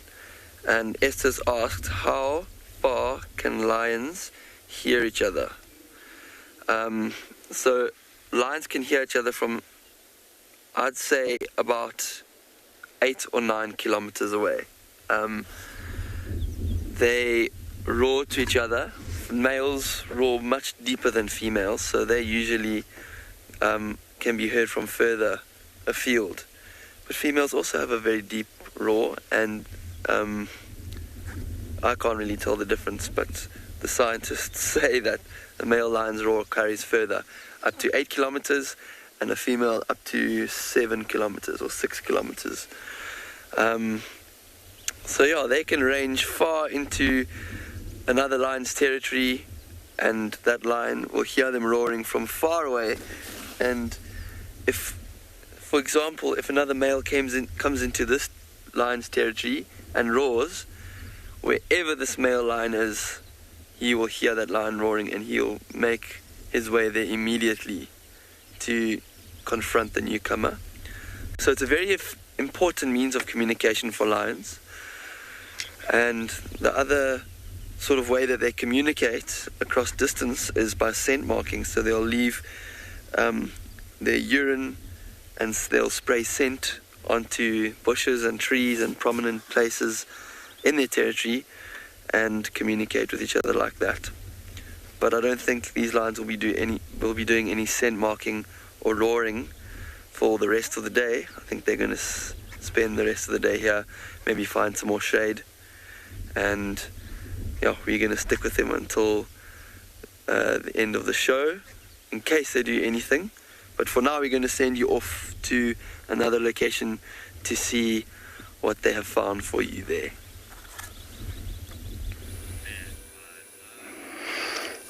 Yes, from lions to more lions. These one are slightly active and looks like the pale lioness is still in heat, but Olololo is not ready. I decided to come back here and see what they are doing, or if they are aware that one of their own has moved a very long way with her tiny little cub, but seems like they are not very interested with her, and I can't blame them. Nobody has got a cub, so it's just them, and it's just, their life. So they are resting. Looks like Olololo doesn't like the company of girls, and he's trying to find his own, shady tree. Yeah, I don't know if we'll be able to see him go towards his tree. Yeah, there he goes. He's heading towards, his own little shady tree. He wants a lot of privacy. I don't blame him. Yeah. Sometimes lions, when they go to a tree like that, they will sniff the tree, smell the kind of, scent marking that was done there. Usually leopards, lions, and cheetahs will spray a tree like that, almost at an area of about 4 feet. And usually that scent marking tells intruders who they are, or communication with their fellow Pride members, telling them, hey, this is Olololo. I was here yesterday and I'm heading this way, or maybe I'm around, things like that. So that's how they communicate. But sometimes it's not all trees. There are some very favorite trees that you find them, marking, and but not all of them. This one here doesn't look like one of the trees that he is marking. He just wanted some good shade. Olololo, I'm guessing, is around, 8 years. And he is at his prime. At that age, that is an age where he's very intimidating. He is strong, he is big, and all the girls, want to be around a male like him. Looks like he's gonna sleep here for the rest of the day. And now that he's got the young kijana to be with him, it means that, the coalition has been formed, and now it's a matter of the females breeding. And I'm looking forward in the next coming months to see very, very, very many cubs. Olololo, it's, he's almost about maybe 220 kilos. Record weights, weights that have been recorded were about 250, but he weighs about 220, so he's very, very, very big. Okay, I think I'm gonna leave you with that, frame, and let me take you to another location.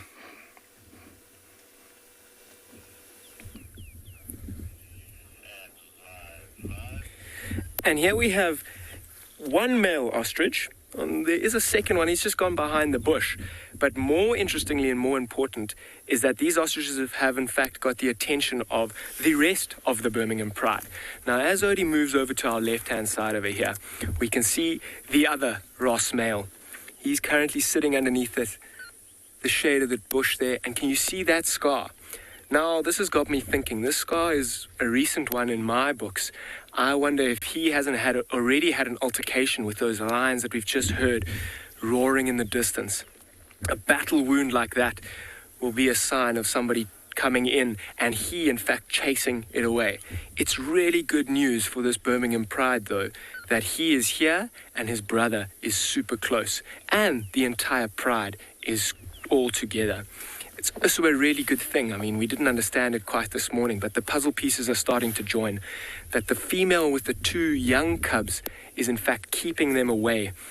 And the best she can do to keep them alive is to hide them and actually have no contact with the pride, these males, or any of their siblings.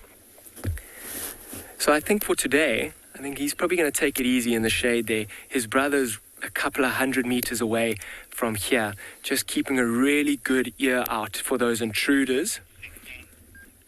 And if they do come any closer, it may potentially be this afternoon and this evening. But it's been an absolutely incredible morning, being able to follow these lions the whole morning in their complete natural environment, having no influence by us, doing exactly what they would do, finding each other, looking for each other, moving on. At Pinda and the Masai Mara, all their lions, it seems like it's been a lion-filled morning. I would really recommend, I look forward to seeing you guys this afternoon. It'll be super interesting. Make sure you don't miss the drama, because this male and his brother have very likely got lots of work to do. I wonder if the females are going to go in a completely different direction and try and avoid the conflict at all costs. But be sure to tune in this afternoon. It's going to be a drama-filled afternoon, lots of excitement. Make sure you're here. Don't miss it.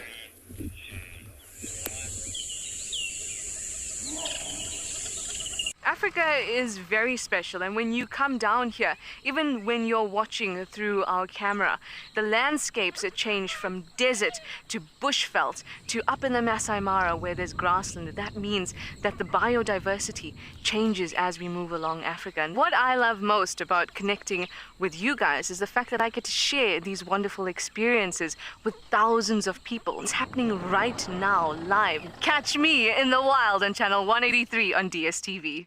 This program features live coverage of an African safari and may include animal kills and carcasses. Viewer discretion is advised.